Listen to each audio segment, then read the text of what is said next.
Good evening, everybody, and thank you for joining us at this meeting of the Children's Overview and Scrutiny Committee meeting. We'll kick off with housekeeping. Thank you, Chair. Please note that this meeting is being recorded by the Council for live broadcast and will be published on the Council website for a minimum of 6 months. The meeting may also be recorded or streamed for live or subsequent broadcast by members of the public, although ultimate discretion in this matter lies with the Chair in case of disruption. For those in the room, please note that if the fire alarm sounds, please exit the building by way of your nearest assigned fire exit route and make your way to the assembly point in the front car park of this building. Finally, please ensure all background noise is kept to a minimum and mobile phones and other devices are turned off or switched to silent for the duration of the meeting. For those in the room, this includes turning off microphones and turning your volume down completely on your laptops. Thank you. Thank you very much, Sinead. And it's also worth bearing in mind that if you're on Teams, if you could just switch your camera off unless you're intending to speak, please. Thank you very much. And Sinead, do we have any apologies for this meeting? Thank you, Chair. Yes, we do have apologies from Councillor Peter Cooper, and Councillor Brian Hitchcock, and we've got Councillor Dove attending online also. Thank you. And any substitutes? Yes, we have Councillor Patrick Canavan substituting for Councillor Peter Cooper. Thank you very much. We're just sorting out a technical issue in the room. And while that's going on, I will ask if there are any committee members have any declarations of interest they would like to make. You can make them now or you can make them before the item, but let's make them now if possible. Thank you, Chair. I have a family member in the ECHNA process. Anybody else needing to declare an interest at this point? Thank you very much. You've got Councillor Bobby Dove and Councillor Oliver Walters waiting to speak. Thank you very much. I hadn't got that. So, Councillor Dove. Yeah, just to confirm that I've got a family member who's in receipt of an EHCP with BCP Council. Thank you. And Councillor Walters. Yeah, thank you. My partner works for Dorset Camps. Thank you very much. I have a family member who is in receipt of an EHCP from Bournemouth Council, BCP Council. Right, thank you very much indeed. So we can move on to the minutes of the last meeting. Haven't had any indications that there are any issues with the minutes, but if anybody has anything they'd like to raise at this point, otherwise can we take them as a true and accurate record, please? It's agreed. Okay, just 1 minute.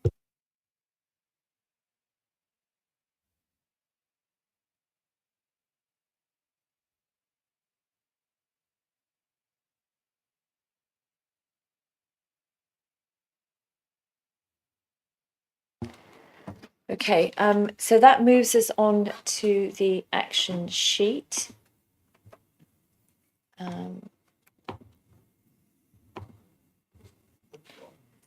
And I just wanted to spend a couple of minutes on this just at this juncture to update it a little bit. So we have item number 42, which is from the 21st of November. And that will be dealt with in the June meeting with our CAMS report. So that I'm suggesting that we remove that. Item number 9, we have the send progress update. Well, we're having that in this meeting, so I'm also proposing to remove that.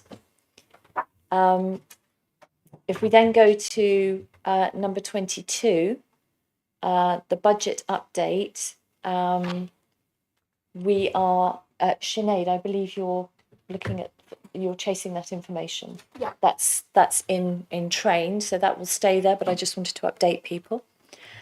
And that is also the case for the data in item number 35, if I'm correct. I think I'm correct in saying that. When it comes to item 41, I'm proposing to ask Tanya Smith for a 6-month update, potentially to come, well, hopefully to come to the June meeting of some sort, or around the time of the June meeting, depending on how we decide to take it. It may be that could be an email update to the committee, or it may be something else, but I'm proposing a 6-month update. And then we have the items from the last meeting, and the first one, the children in care, the sufficiency report. Sinead is establishing a timeline on this on the first item. And then on the second item, I'm aware that in the meeting, Rachel suggested that some of these things are covered in the risk register and the improvement plan. And so we will continue to discuss with her how best to deal with that. And yeah, and the capital strategy, we will pursue this further. And then finally, the social care improvement journey, the Ofsted visit, well, that has happened. The update has been sent out, and so we can also remove that one. I'm just conscious that sometimes we don't actually go through these items, and I wanted to do that because I did want to get some of them off the list, and also for people to be aware of what was happening around them. Does anybody have any questions or comments on that? Sorry, it was a little bit quick. I do appreciate it was a little bit quick. Okay. Can that be accepted? Is that all right? And we will update the actions in the columns so that the committee can see them. Thank you. Right. So next on the agenda, we move to public issues. And Sinead, have we received any? Yes, we've received 3 public issues from Mr. Sofianos, if you'd like to come up and ask your questions. Yes, please. Oh.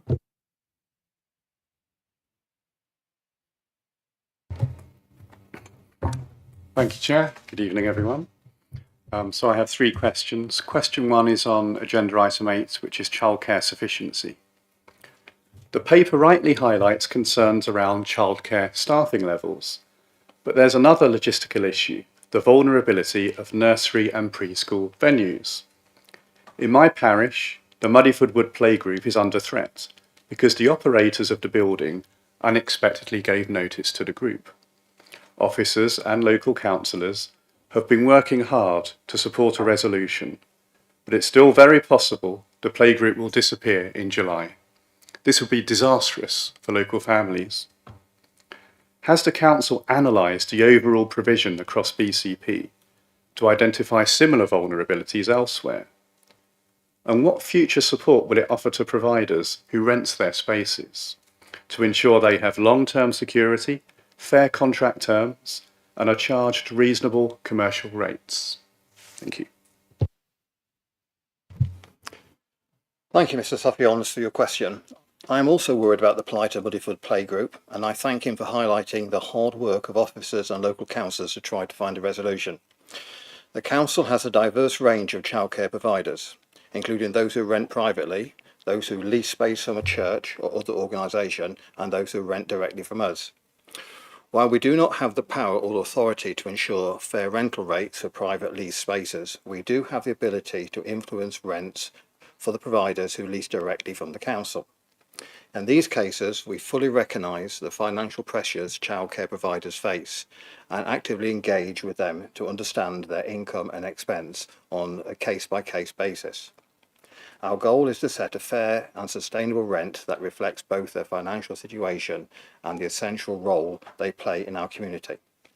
The Council works closely with the sector and is on hand to provide evidence and guidance on a range of issues, including financial stability. Thank you. Thank you, Adam. Do you want to ask your second question? Thank you, Chair. Sorry, thank you, Richard. Question 2 is on agenda item 10, which is send improvement.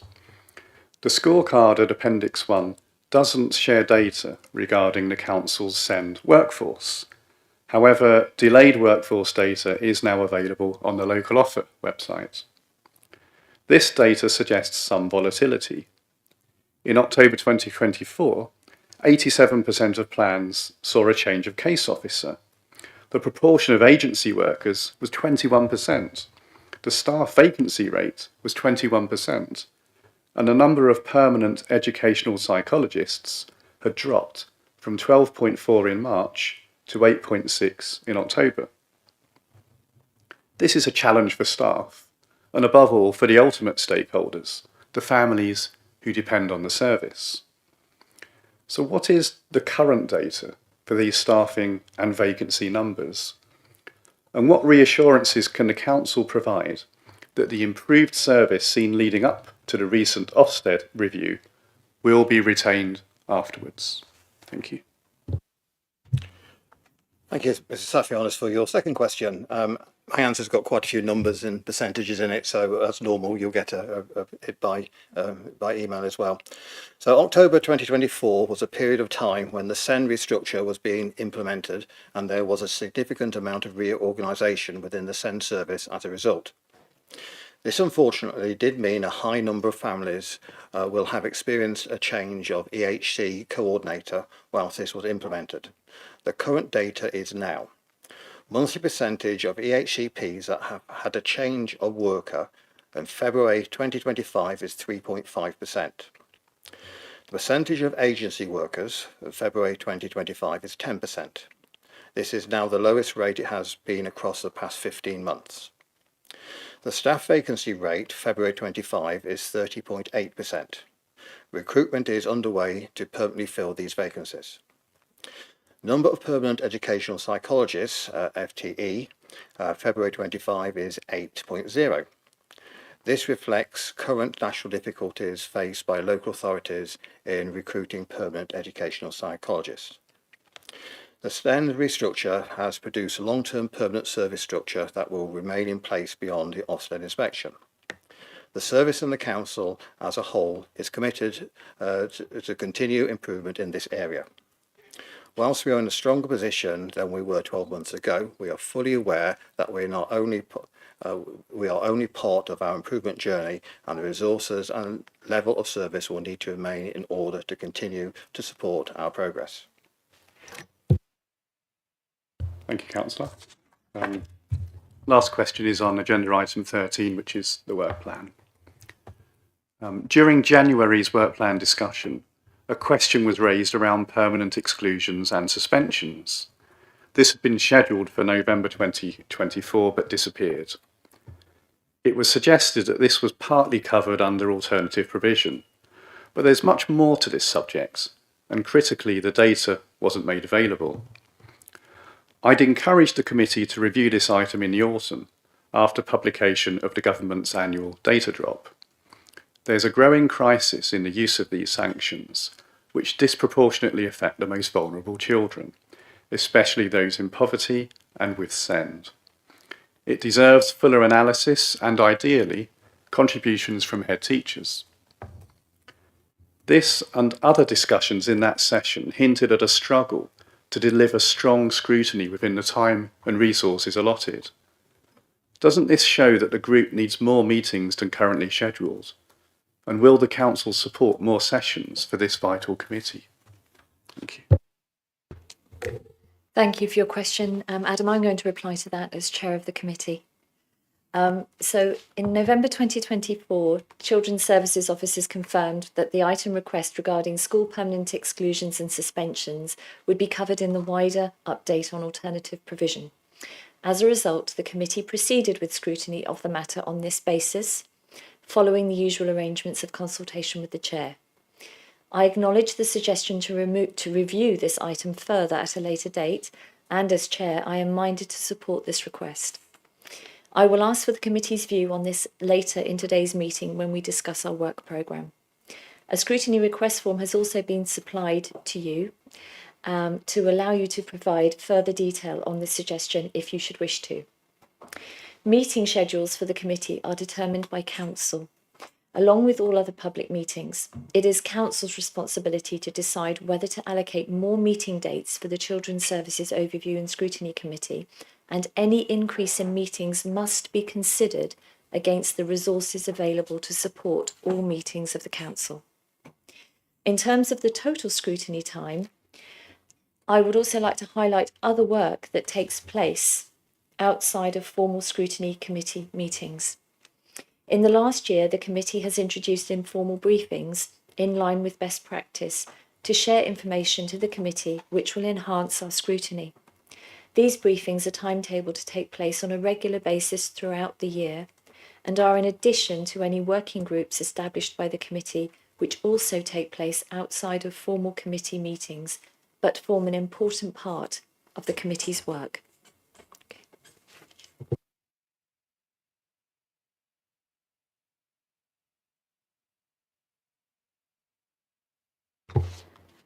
Thank you for those questions and for your enduring interest in this item. It is appreciated. I'm now going to turn to our Youth Parliament members who've joined us this evening. So I'm going to ask you for your updates, please. I don't know who wishes to speak first. You're going to speak first. Fantastic. Go for it. Hi, so I'm Ruth and no, this is Ruth and Ryan. I'm Ryan. So as you know, we went to the House of Commons to do a sitting and to represent BCP. Me and Elliot, we both went on the 28th of February, and unfortunately we didn't get the result that we were hoping for. So Elliot, who applied for debate lead, didn't get it, and we weren't selected in the House of Commons to speak, although there was a lot of competition, and we did see a lot of great speeches from the other MYPs and other constituencies. But we thought the experience as a whole was incredible to sit in the House of Commons and to be part of that experience. But on a brighter side, we were able to speak to Sir Lindsay Hoyle, who is the Speaker at the House of Commons, and also other deputy speakers, and we were able to take part in votes on the main manifesto points for MYPs in the country as a whole. So overall, the outcome of those votes were that we were going to focus on period poverty and free period products for women of all ages, and also the devolved vote for England only was votes for 16. Me and Elliot were quite happy with these results as we felt quite passionately about them. And in the future, which of November 2025, we will be going again, which is a very good thing, and we're hoping to both go for debate lead that time, and try and really get our points across about the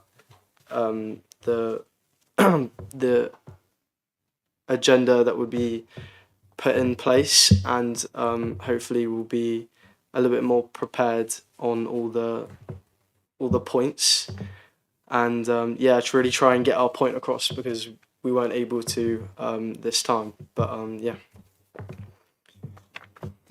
Hello everyone, I'm Ruth. I'm a Deputy Member of Youth Parliament. Unfortunately, Elliot couldn't make it this evening. Me and Ryan, we're just going to speak on two of the campaigns today, because Ryan's knife crime campaign is moving forward quite quickly, as is Lily's mental health campaign, which me and Elliot are both helping her with, because we all did campaign on young people's mental health. So we all have an interest in that. So I'm just going to speak on the mental health campaign. We recently put out a survey to young people about, receiving aid with mental health in school. So far we've had 24 responses. We are hoping for some more feedback, because we really would like to push it a bit more so we can have a wider range of responses and get a better idea, obviously, because it's a very, very important issue. In that respect, the survey has been shared around to you, and we would ask if you would be able to put it on like social media things, sharing it in any way possible. That would be really, really helpful. So far, we have had a very good insight just with those responses. There's been a wide variety of responses. We found that the general age of concern is years 8 and year 9, which is what we really expected. And then from that survey, this is really positive, we are going to create a focus group. So far, 7 people have volunteered to be in that group. Probably later in the year, the group will start meeting in person so we can have a bit more kind of face-to-face interaction.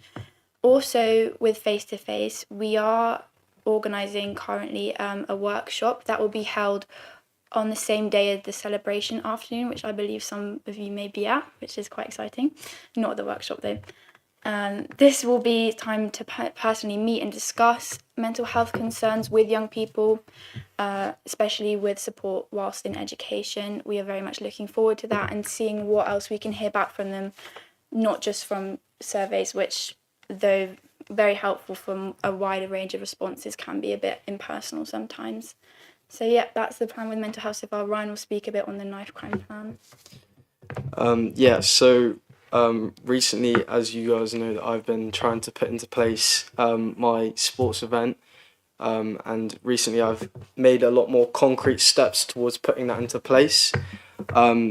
So I've recently spoke to the head of youth rugby and director of rugby at Oaks, and we had a meeting on Sunday actually, speaking to them about how we can, if they would be able to accommodate this event and the support they'd be able to put into place. And the outcome of that meeting was very positive in general, and they were very welcoming in the fact that they had quite an open schedule, and we're trying to put into place this event the 2nd of June to sort of accommodate for the schools that would be attending. So the general idea of it is that we invite schools from around the area to come, and sort of one side of it will be to play rugby and another would be to educate them on knife crime, and really try and create that sense of community between the police force and the children, and sort of break down the stigmas of around the police.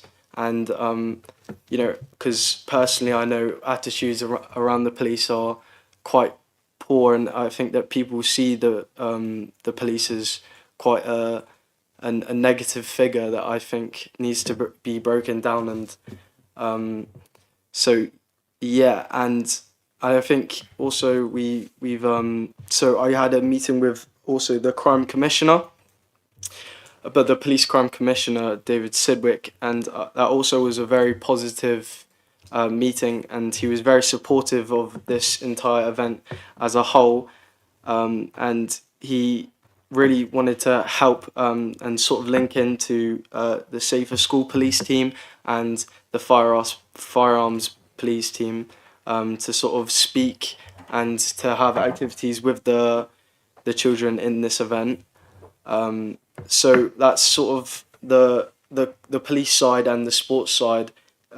It's Oaks have also helped the sort of practicality of the rugby, and also another big thing that I want to put into this event is having Tracy, who is Cam's grandmother, speak at this event, which I think would be a very powerful message to the children, as well as Cam did also play for Oaks. So I think it links together quite good. And yeah, so I think I've put in a lot more concrete steps towards the event as a whole, and yeah, it's looking quite very promising. Thank you. Marvellous. It's great to hear the progress that you've made on that. Do I have any questions or comments from any members of the committee? Emily. Thank you, Sharon. Ryan, I'm just wondering, with your sports event, it sounds awesome. I love what you're doing there, bringing people together. How are you advertising that to young people? Sort of how are you, is it invite only, or are you putting posters out to schools, or is it a social media post? How are you getting people involved and interested? Yeah, sorry, I've got there's a name that I was sorry. So there's a person, I forgot the name of them, but they do sports events with schools, so they have those contacts, and so they're able to put sort of a declaration of interest towards all the schools. So hopefully we're looking to get, I think a successful event would be 6 schools or more. But obviously I'd definitely be happy with 4 schools, but yeah, just as many as we can, because Oaks have said that they would be able to provide that space, and that they have more than enough space for that many teams. So yeah. Thank you. I wish you the best of luck and can't wait to hear how it goes. And I'm just sad I don't play rugby. Can't join in. It's never too late to take it up.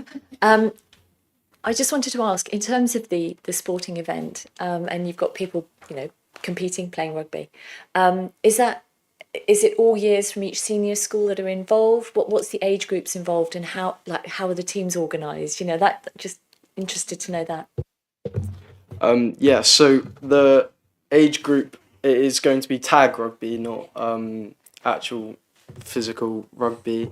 We thought that would be best, and it's going to be from years 9 to 10 because it is tag rugby, so it's allowed different age groups. But yeah, specifically targeting them because we've seen 8 to 9, not 10 to 9. Specifically targeting them because that's before when they are most likely to be targeted by this issue of knife crime, and and also that they don't have the current burden of the exam season. So yeah. That's really good. It's interesting actually, because I noticed from Ruth's report that the mental health survey also highlighted years 8 and 9 as years of concern. I think it was, you said. I wonder if there's something you could do about bringing both things into this event in some way. Just a suggestion. Any other comments or questions? No, don't think I've got anything online. Okay, thank you so much. As always, we love hearing what you're doing and the progress that you're making. And I do hope that you get to debate your points next time you go to Parliament.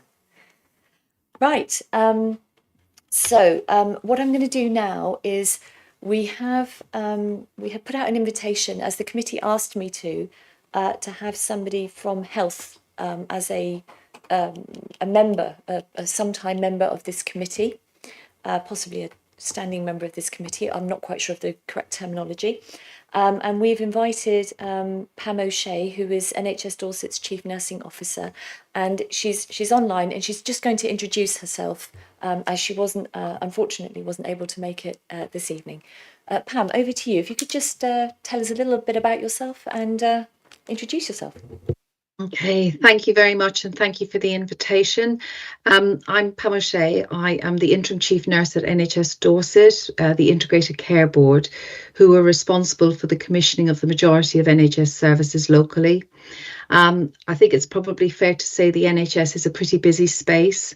For those of us even who work in the system, it can be difficult to navigate at times. And so I very much see my role in this committee to support the committee really in driving forward, but also in terms of responding to any queries and potentially obviously signposting or directing to where the information can be best sought. it's always nice, I think, as well, to just share some personal reflections in this space also. So my background is as a nurse, obviously in the title, and I worked for many years as a children's nurse in children's health services in paediatric cardiothoracic intensive care services. And I also grew up in a very large family who were also foster carers for 35 years. And so consider myself to have multiple siblings still who still come to visit. And that has passed through the generations. And I have brothers and sisters who also continue to foster and have adopted children as well. And I also have quite significant experience of SEND and EHCPs through personal experience also, but not in the BCP area. So as I said, thank you very much for inviting me to join, and I hope I can be a valuable asset to the committee. Thank you. Thank you very much, Pam. It sounds like you're exactly the person that we need in this role, so that's wonderful. I'm not really going to ask for any questions at this point because Pam was just introducing herself, but it will be an ongoing relationship, and as and when it's appropriate to invite somebody from health to the committee, that invitation will be extended, and Pam has agreed to take it up. Right. So that moves us on to our first item of substantive business. And contrary to the agenda, we're actually going to go to the speech and language therapy item first. So our colleagues can leave, frankly, at the end of it when they've finished. So I'm going to hand over to, I believe it's Erica who's going to make the presentation. Well, not a presentation, but to talk about the report and bring out the things that you wish to highlight. Over to you, Erica. I'm going to kick it off, actually, Chair. So apologies. Helen is going to kick it off for us. Thank you, Chair, for the invitation to come and speak to the committee this evening on speech and language. My name is Helen Duncan-Jordan. I'm the Head of Children's Services for Dorset Healthcare. We came, I think it was probably a year ago, to set the scene, I think, around some of the changes that we were bringing in with speech and language. And I think one of the things it's probably very key to just lay out, and Erica will do so when she presents her report or her information, is that Dorset Healthcare is the NHS provider for speech and language. So speech and language, there are many providers of speech and language support across the county, and we will just talk about the speech and language provision that we're responsible for. So I'll hand you over to Erica. Okay. Thank you very much for the invitation. So the charity Speech and Language UK identified in 2024 that there are 1.9 million children in the UK who are currently struggling with talking and understanding words. This is an increasing problem. In 2022, this figure was estimated to be 1.7 million, and in 2021, estimated to be 1.5 million. So children who are struggling to develop speech, language and communication skills are 6 times more likely to be behind in English at the age of 11, 11 times more likely to be behind in maths at the age of 11, to have more mental health problems, and are twice as likely to be unemployed as an adult. So the Department for Education also published some data in 2024, and this shows that the number of children attending early year settings and state-maintained primaries and secondaries, which are the areas we are commissioned to deliver on, so I'm only talking about that bit, they've identified that those who have an EHCP or those who receive support without an EHCP, those numbers are steadily climbing. So the most common type of need for those who've got an EHCP plan is autistic spectrum disorder. And for those children who receive SEND support, so below that statutory threshold, it's for speech, language and communication needs. And this is in a sort of context where there are challenges within the employment world for speech and language therapists. So the Royal College of Speech and Language Therapists identified in July 24 that there's a 16% vacancy rate for both NHS children's and adult speech and language therapy services across the UK, But in England, that vacancy rate is higher. It's 19%. So the commissioning for our service came about because in sort of 2018-19, a project was initiated because it was identified across the system that children's speech, language and communication was an increasing priority. So following the completion of this project, it was proposed that a whole system, jointly commissioned approach to supporting speech, language and communication was needed, and the balance system framework was identified as the model this approach would adopt. So the balance system is an outcomes-based approach to delivering integrated speech, language and communication services. It's been developed in line with national policy and laws, as well as professional guidance for speech and language therapists. And this system has 5 strands: supporting families, environment, workforce, identification and intervention. And support is available at universal, targeted and specialist levels. And specialist within this framework doesn't mean the same as specialist it does within education. So within education, that talks about specialist placements. But within this framework, it's about having children who've got needs that require a specialist level of intervention, but that might be delivered by different people across different workforces. So from the 1st of April 2022, Dorset Healthcare's Children and Young People Speech and Language Therapy Service has been jointly commissioned by NHS Dorset, Bournemouth Pool and Christchurch Council and Dorset Council, and BCP provides 17% of the funding for our service. The biggest contributor in terms of the funding for our service is NHS Dorset. So we're currently commissioned to provide a needs-based service for children aged 0 to 19 years and those aged 19 to 25 within EHCP. We're commissioned to support all early year settings and to support BCP state-maintained primary and secondary schools. And as Helen said, BCP has separate commissioning arrangements in place for specialist settings. So, for example, there's your special schools, your resource bases and alternative provisions. So we are commissioned to provide the speech and language therapy provider element of this whole system approach, but responsibility for supporting speech, language and communication needs is a responsibility for all partners within the system. So we've been transforming as a service to this new way of working over the past 3 years, and it's anticipated the whole system change will be in place by 2027. We're in the place where for our service, that all the major changes to our service delivery offer are now in place. So we've had some challenges along the way. And over the past year, we've had several persistent challenges. So we know that current commissioning arrangements can cause confusion for families and professionals as to where to seek support with children who've got speech, language and communication needs. We also know that within some areas of the wider system, there are settings and services who see speech, language and communication as the responsibility of the provider service only, but that's not the framework BCP has commissioned. So all agencies have a responsibility to support children's speech, language and communication development within the balance system framework. And embedding this approach within secondary schools has been more difficult, but we're working with school staff to ensure that we've got good relationships and they're maintained with them, and we're problem solving within those individual schools together to when we cannot implement actions which might have been agreed. So, but we've had lots of successes. So Ready Steady Chat, which is our easy to access service for preschool age children, is really established. Parents are able to reserve an appointment with a therapist in a local venue by calling a direct number, and we offer this appointment within 14 days of the phone call. Previously, preschool children would be referred in and triaged, and they'd be a wait for it.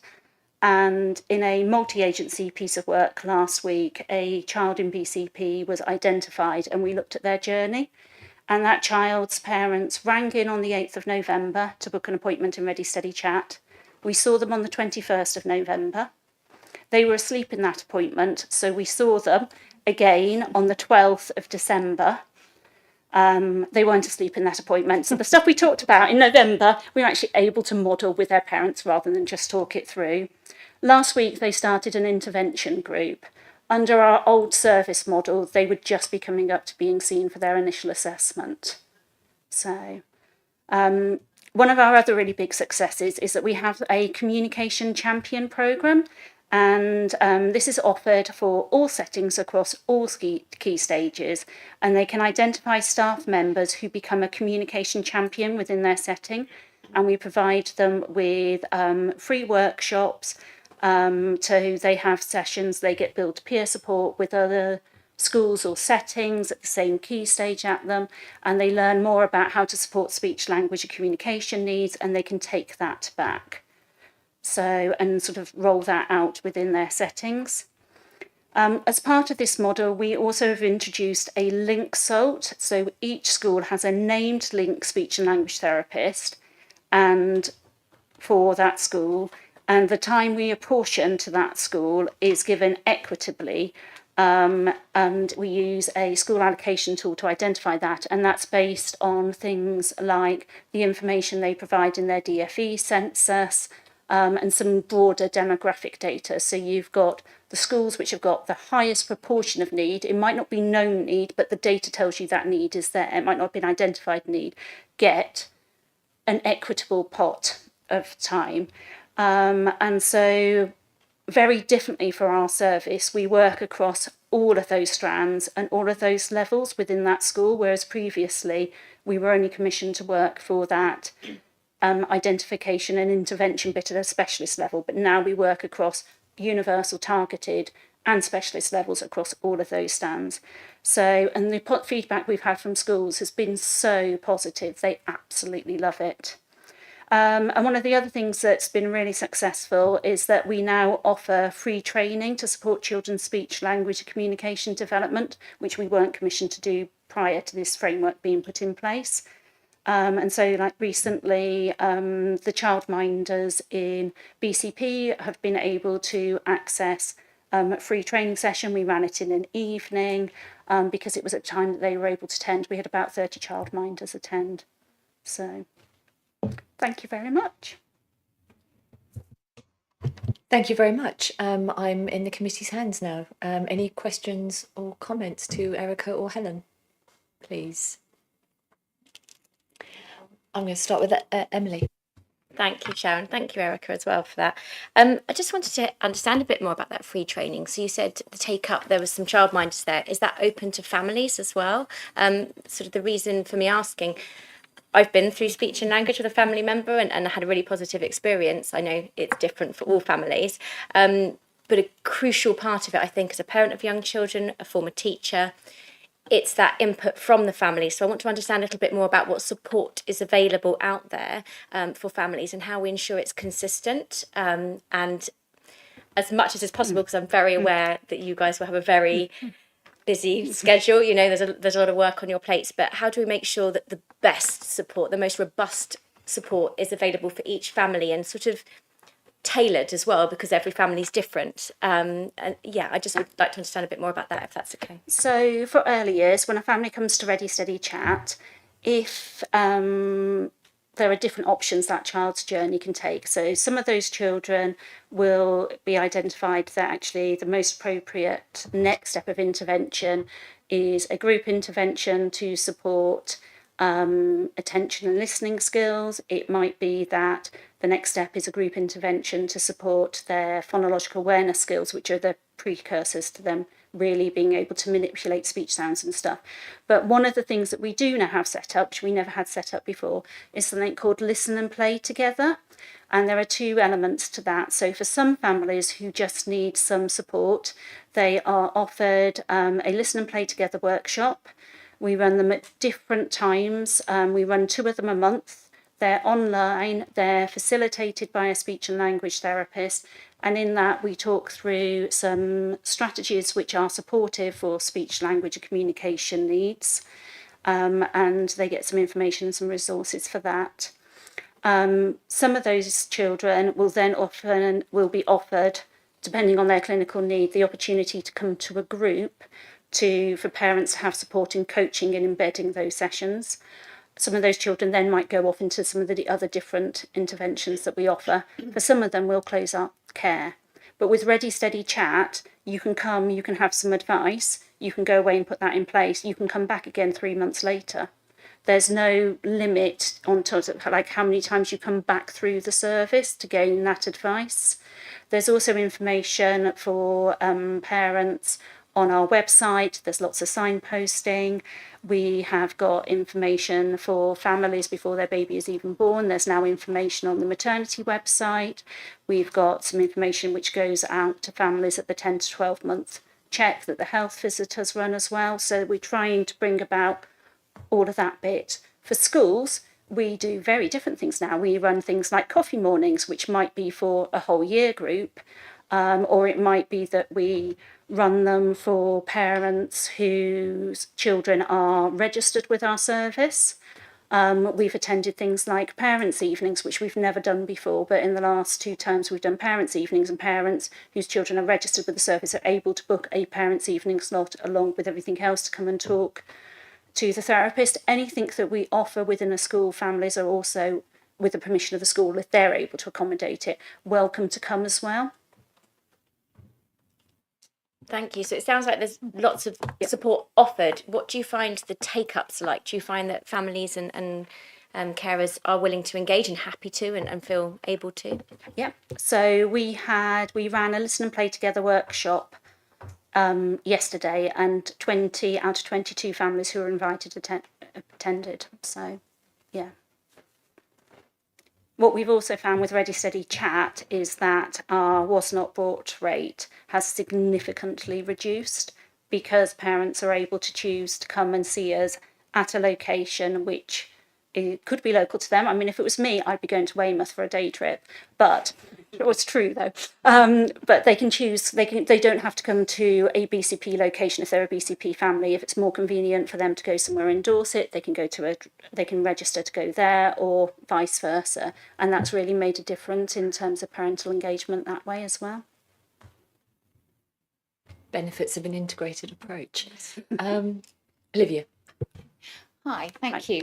I'm just going to pick up on one of the challenges you raised with regards to schools feeling like it's not their responsibility to take it on, because I know there's a big change in the system. Obviously, there's going to be a disparity between school to school. So how are you kind of mitigating that? Because that's, for me as a teacher, we are stretched, we are losing TAs, so someone to say, oh, here's another string to add to your bow, it's worrying for me that if there are some schools that are managing to meet those needs and others that aren't, then that's kind of that equity for those children is not there, so that's a worry. So what we found is that schools are doing loads of things which they didn't realise were supportive of speech, language and communication needs because they hadn't thought of it that way. So within our Link SALT model, at the start of each term, we arrange to meet with the SENCO in that school, and in that we look at the things which are already running in that school, and we talk through those kind of things. We talk to the school about what are their priorities for that term or that year. So whether it is something like, actually, we want to improve our key stage 2 maths results and things like that. So it is a much broader thing, as well as talking about specific children raised by school or raised by us as a service. But so with some schools, they've been able to kind of look at what they've done with their group interventions and gone, well, actually, we can release somebody from that because we want to do this. For schools who are really struggling with staffing, because it's up to the school and the therapist together how that allocation is used, and it's a mixture of therapist and speech and language therapy assistant practitioner times. Sometimes we've done things where we've said, well, we'll run it for this half term, and then when you've got people in place, then you can come in and we'll take over training you to do those kind of things. But lots of the things that we're doing are trying to be much more integrated within the classroom. So it's really different, because it used to be that you used to take a child and used to always sit in a corridor somewhere cold and do that, whereas actually we're working much more in classrooms. So we would be sat in that class on that table with those children and being able to model to the teacher or the TA really small things that can be done, which can make such a huge difference as well. So we do appreciate that schools are equally as stretched on staffing in the same way and have the same pressures that other bits in the system do. But it's about us looking at what we can do together, which has the biggest impact. So that's right. I just want to ask a quick question, but I will come to you after. Oh, no, you don't want to. All right. I just to go back to the training that you mentioned with the childminders. I was interested to know, was that training to help them identify children who might have a speech and language need, or was it to actually give them pointers on how they could not treat it, but how they would then interact with the children?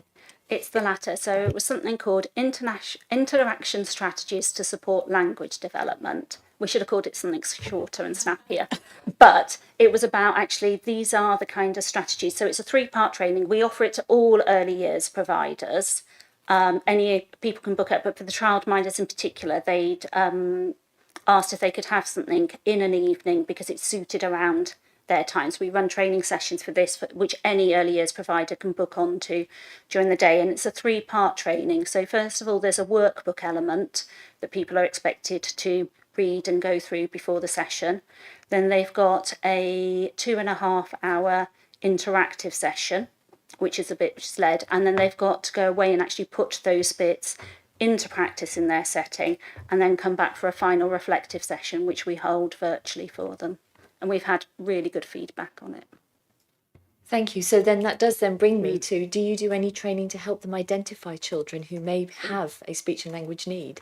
So there are loads of different things which are out there in terms of identifying children. We can do, we are looking at putting a link SALT model into early years. So each setting will have a named speech and language therapist that they can contact.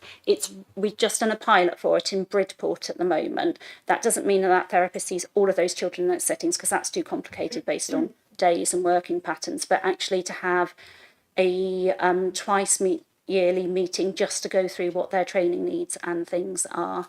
But on our website, there are free for anybody to use identification tools. We signpost on our website to different checkers for national ones that people can use, families can use, settings can use as well. And within, we've also got some really short kind of like I always like to think of as start of like staff meeting trainings as well. So we've got like a 15-minute what is speech, language and communication needs, which we can do either in schools or in early year settings if they want as well. Thank you very much. Are there any other questions? Was that a yes? David has a question for you. Thank you. Yeah, just 2 very quick ones. The training, in terms of costs, so there's no cost to anyone that's attending training or to schools when you go in there to support teachers or TAs? So we have a training offer for schools for the sort of our most common things. That's just part of your link SALT model. It's completely free. There are a few more specific specialist things which we have a traded offer for. Some of them we have to. So things like sign-along training, there is a charge for. We've done some training before on things like very specific things to do with sort of selective mutism and things, but the majority of our training is free. And schools identify in that link meeting what their training needs are for their setting, and then from that we can then offer them the training which meets their needs. And just to my understanding, the link SALT meetings are monthly? Termly. But your that therapist might be in school every other week. Okay. It depends on the school, but they're termly meetings to do that more strategic bit about what are the needs of the speech language communication needs of the school, and what are there any children who are causing particular levels of concern that might need more support from our service. Thank you. Oh, and online we have Bobby has also got a question for you. Over to you. Thank you. Thank you. And we're going to coughing splutterers. Please excuse me. I think that very last sentence may have gone somewhat towards answering some of the concerns that I had in terms of our contact with the child specifically and what we're doing in terms of supporting that child. If we're looking at the future plans of how we're educating our children more in a mainstream school as opposed to either a special school or a specialist school, my concerns therefore were that the contact that the child will have in terms of support, interventions, and ongoing therapies with the appropriate level of skill would potentially be limited. And therefore, whilst we have all these good intentions, we wouldn't be receiving the outcomes that we would like to see with some children with speech and language needs and communication needs. I think also in terms of identification, so there's sort of points, but there's a question in there, but would be around the multidisciplinaries that we used to do, whereby we would have speech therapists alongside child paediatricians, OTs, etc., to help understand the diagnosis, to separate it from an autism pathway to a speech delay to a speech disorder, which of course the interventions are very different and the support that the child needs within the education system would be very different. And then thirdly, my query was just, and I'm just trying to understand really, see how it works in practice, was around really an equitable service where it'd be great that all children have the same, but levels of need change and differ from child to child. And that could be whether it's phonetical kind of difficulties, a verbal dyspraxia, or whether it's a expressive language understanding or receptive or vocabulary. So how are we identifying to make sure that need is met?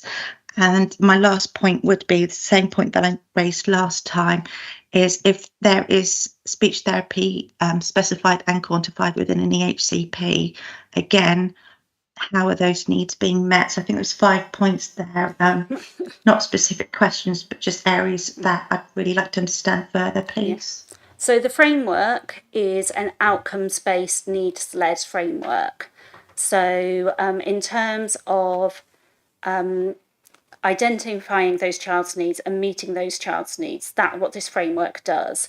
And it looks at ensuring, so if you have a child who has a need, which means that, do you know what I mean, their clinical presentation means that they actually need weekly therapy from a therapist with daily follow-up from parents or other key adults within their system. The idea of this framework is actually the resources in the system are used appropriately to allow that child who might need that level of support, access to that level of support, and a child who might actually, whose needs the evidence says would be better met by a group intervention, which is run and supported, run by a non-speech language therapist, but supported through coaching and mentoring of whoever's doing that, that child receives that. So actually there is equitable use of the staffing resource. So the children who need access to those very highly specialist bits are able to access them, and those children whose needs can be met in an evidence-based way,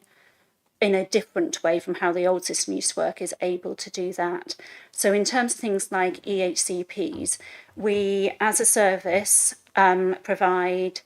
we are asked to provide EHCP advice for those children who are known to us. We do that most of the time within the statutory time frame. If there is any reason that we cannot do it, we let that caseworker know, and it's normally because it's things like it clashes with the Christmas holidays and somebody works term time only, those kind of things. But we are set up as a service to ensure that that information is delivered to them within that 6-week statutory time frame. When we have those link meetings with schools, that's one of the things that we look at in terms of what that EHCP advice is and what those speech and language therapy needs are, and able to build that into the link SALT plan for that term. So we are then ensuring that we are delivering what is met within those EHCPs. I'm trying to remember what Bobby's other questions were now, and now I've gone blank. Sorry, Bobby. Sorry, no, okay, there was a lot there, wasn't there? It was about, I think you have tried to cover most of it, and it's certainly more reassuring than when the balance system was introduced to us a year or so ago, for sure. I think it was about understanding, because speech and language communication needs is so vast, isn't it? I think. It was a multi-agency bit. That bit hasn't changed. So that bit hasn't changed. So the referrals in for, as part of a as an assessment as part of the neurodevelopmental pathway, hasn't changed. So those referrals are in. They are triaged by the consultant paediatricians. And then if it's identified that a child is going down that pathway, if they are a child who is a preschooler age child, we will either, if they're known to us, it might be that we're able to provide information in the right kind of report for them to make that diagnostic decision making without us being there for that assessment. If we don't know that child, or there is uncertainty as to how they're presenting, because they're presenting very differently in different things, we still go to those team assessments. We're still part of that. In terms of children who are at school, the pathway is still the same. They still go in and they're diagnosed they're triaged by a consultant paediatrician, and then we receive those referrals to carry out our part of the assessment. So that bit hasn't changed at all. And I said in the report, our average wait time for us to see a child as part of that assessment is 14 weeks. Yeah, that's really helpful. Thank you. I'm really sorry. I didn't realise my mic came back on again. So I'm really sorry about that. Sorry, Chair. Thank you. Not at all. Thank you, Bobby. Anybody else indicating from the committee? I don't think they are. In that case, we don't have any recommendations attached to this. It was an update. Thank you both very, very much for coming. We appreciate your time and your expertise. And we know a lot more about SALT, the SALT service that we have now than we did before. So thank you very much indeed for that. Oh, you're very welcome. So moving on. The next item on the agenda, we'll go back to how the agenda looks, and it's the Children and Young People's Partnership Plan. The next stage of that, 25 to 30. And I'm going to invite Stephanie, who's going to present the report, please. She's not here, is she? No, she is there. Yes. I just want to introduce the item, if that's right, Chair. That's absolutely fine, Kathy. Over to you. Thank you very much. As you've just said, this is introducing the Children and Young People's Partnership Plan 2025 to 2030. This partnership, the previous partnership plan has now ended. I would say that it was superseded by the Ofsted outcome in 2021 and the development of an improvement plan with our partners in early 2022. As we move out of improvement due to the Ofsted's good rating for children's social care, this is very timely. It's a significant juncture at which to move from an improvement plan back into that Children and Young People's Partnership Plan. This piece of work is an absolute testimony to the system partnership, not just with the system leaders, but also the work with children and young people to really direct the work that is going forward and to hold all partners across the system accountable to delivering services. And I hope you will see that as part of the plan. So I now enable Stephanie to walk people through it. Thanks, Kathy. So yes, my name is Stephanie Gary-Clark and I'm the Interim Head of Performance in Children's Services, and I'm here to talk to you about the Children and Young People's Partnership Plan. And as it says on the tin, it is a partnership plan. It's not a BCP council plan. And I'm here to talk to you about the work that's gone into it and, the amount of consultation and engagement with stakeholders. So just to start off, having a Children and Young People's Partnership Plan is a statutory requirement. Every local authority needs to have one, every partnership needs to have one, and the local authority leads on developing and pulling it together. But as I said, it is not owned by the local authority. Only it is a partnership plan. It is a high-level strategic plan that outlines how the partnership is going to support children and young people living in Bournemouth, Christchurch and Poole. And the aim of this strategic plan is to improve the outcomes for all children and young people. So it covers all children and young people. It's not focused on a particular cohort, and it covers all organisations that are working with children. A very important piece of this new plan is that as a partnership we have defined some principles of how we're going to work with each other and going forward to enable each other and to drive this plan forward to really make a difference. So the key stakeholders of this plan, as I said, it's everybody that works with children, but just to give you a bit of an idea, so it includes charities, it includes the police, it includes health services, including the NHS, social care, members of the wider council, other departments in the council, and most importantly, our children and young people. And so this new plan is a very important statement of the partnership's commitment to BCP's children and young people. So what have we done in the 12 to 18 months that we have worked on this plan? So we've started with consulting already existing plans and strategies. We have engaged with all stakeholders, and I will give you an example of what we've done. But we've extensively consulted with children and young people to hear their voices, ambitions and concerns. And all of this feedback was analysed and pulled together, and ultimately we've distilled key priorities, 5 key priorities, which I will share with you in a minute, for the next 5 years. So just to give you a bit of an idea of how much consultation and engagement has happened. So we have done workshops and engagement sessions with children and young people. We've done roadshows for children and young people. We've done a survey that's gone out very widely for children and young people. We've consulted with parent, carers and professionals. We've hosted a partnership workshop. And we've done a partnership survey, and we've surveyed children's services staff, and we've also hosted a voluntary sector workshop. So as you can see, it was very, very wide. And the 5 priorities that have come out of all of this work is, and bearing in mind this is a high-level strategic document, so the 5 priorities that have come out are feeling happy, being safe, feeling supported, being included, and feeling fulfilled.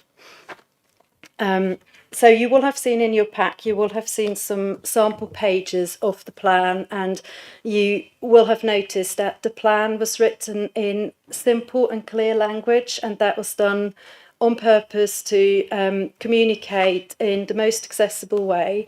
It is aimed at the reading age of 9, which is the average reading level across the UK, adults included. And Kathy's already sort of touched upon the future, and so we're in the process of setting up a new children and young people's partnership board that will replace the improvement board, and this board will be monitoring and tracking the delivery of this plan to make sure that as a partnership we really make a difference, and that the partnership principles and priorities are firmly embedded in all of our work. The next steps for this plan is as follows. We're just finalising the design, and the final design will go to Cabinet on the 2nd of April, and that will then be followed with a formal launch of the plan at the end of April. Thank you very much. Thank you very much, Stephanie. So once again, I turn to the committee. Does anybody have any questions? Toby. Thank you, Chair. How did you survey the children, particularly the children? How did we get to them? Did we get to them? Yeah, so like I said, it was a very fundamental piece of the engagement that we did. So we have worked with a variety of groups, the youth members of the Youth Parliament being part of it. So they've been involved at all stages. They've been involved in scoping, what the priorities might be, refining the priorities. They've fed back on the draft plan, they've fed back on the design, so they've been part of this all along the way. And do we have any numbers? Do we have any sort of, can we quantify? Just curious response from children? How many children have contributed? We can, but I haven't got the numbers at the top of my head. But yes, we do have these numbers. Perhaps that's something that could be shared afterwards. Thank you. Any other questions on this? Yes, Chair. Emily? Bobby. Bobby's online. Okay. I'll go to Bobby and then I'll come to you. Okay. Bobby, over to you.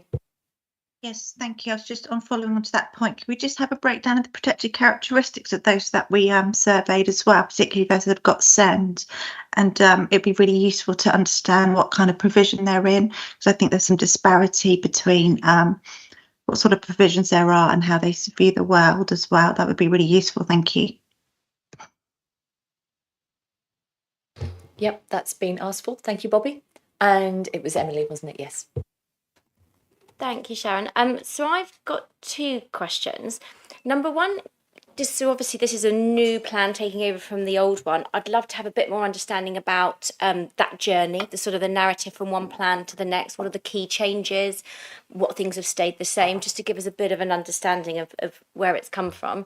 And the second thing is to do with the theory. So you've said it's a high-level strategy plan, and there's lots of strategies. We come across so many strategies in this committee, which I get strategies are super important to ensure things are done correctly and in harmony, and everyone's sort of singing from the same song sheet.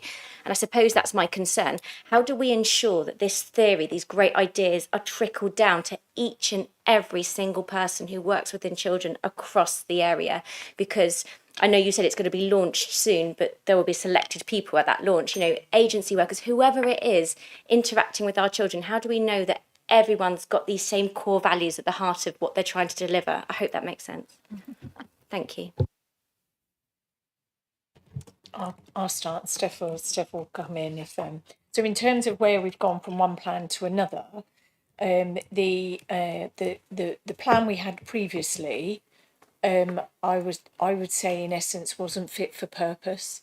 It was actually written by the previous DFE advisor, and in actual fact it needs to be written by the partnership, and it didn't reflect the wishes, the needs of children and young people, and there wasn't what I would call an appropriate governance around the management and the delivery of that plan. And in essence, it was again a symptom of a failing system of where we were.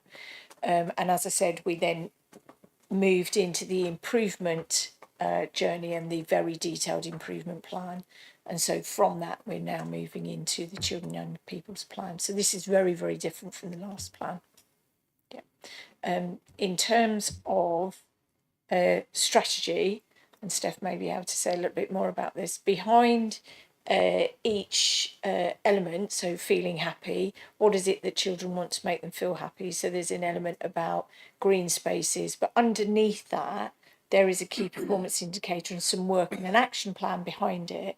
There will then be some governance which will be managed to hold us all to account, to look at whether we are delivering some of those things for children and young people across the partnership. So things like obesity, for supporting children and young people in terms of weight, in terms of dental treatment, that will all come into that arena about what are we doing and what does the data say. So that's how we will manage those things. And underneath that governance will sit obviously the working groups that already either exist or we will put into the system to manage the expectations. So this isn't a plan that's going to sit on a shelf and gather dust. It absolutely can't be. Can I just add, it's probably important to point out that this is obviously going to be a public document and there is going to be a launch, but there is also a communication plan that sits underneath. So it's not just going to be a launch and then we're going to go away. So there's going to be quite extensive sort of making people aware of this plan over social media, and so that's all being developed at the moment. Any other points that anybody would like to raise? David. Yeah, just off the back of that kind of it's interesting because going into the schools doing the youth surgeries I do and stuff, it's pretty consistent with all the things that I'm hearing from I mean, I'm referring more to secondary schools that I've been into more recently, but from those year sevens right the way to school sort of leavers and sixth form and whatnot, it's pretty consistent around some of the simple things they're asking for. They're not asking for the world, they're just asking for the opportunity to go to safe places, to have access to simple things. You know, I think it's really achievable. We just need to make sure that we can deliver on our promises to our young people to give them the opportunity to thrive. So yeah, good bit of work, and I hope to see it come to fruition. Thank you. Thank you. So in terms of the committee and what's asked of us as scrutiny, we're asked to note it. I think that's, to note the final content and design of the plan. You said earlier that these are sample pages, so it's not, as it were, complete. Is that's correct? So I think this is something that even though we understand the vision and we've interrogated that obviously here this evening, we would need the complete thing shared with us, please, before it does go to Cabinet, and then we can do that by email. And as you said, it's a public document, so then it will go onto public websites, so there will be that public aspect to it. So it's not just done, as it were, behind closed doors. Just interested to know about the KPIs as well and things like that. Will they also be available to the committee? Will we get to see the sort of the scaffolding of it? There's no reason why not. And obviously it also links very much to the corporate strategy, which is thread throughout. So some of those key performance indicators may already be part and parcel of the council's indicators. Thank you. So on that basis, that we will see the final product and we will have more vision of the KPIs and things. Is the committee happy to note this report? Thank you very much. That's agreed. Thank you. Thank you, Stephanie, for your time coming here this evening. That moves us on. Just looking at the time. Yeah. We have the childcare sufficiency assessment 24-25, and I'm going to hand over to Tanya to introduce this paper, please. Thank you, Tanya. Good evening, thank you.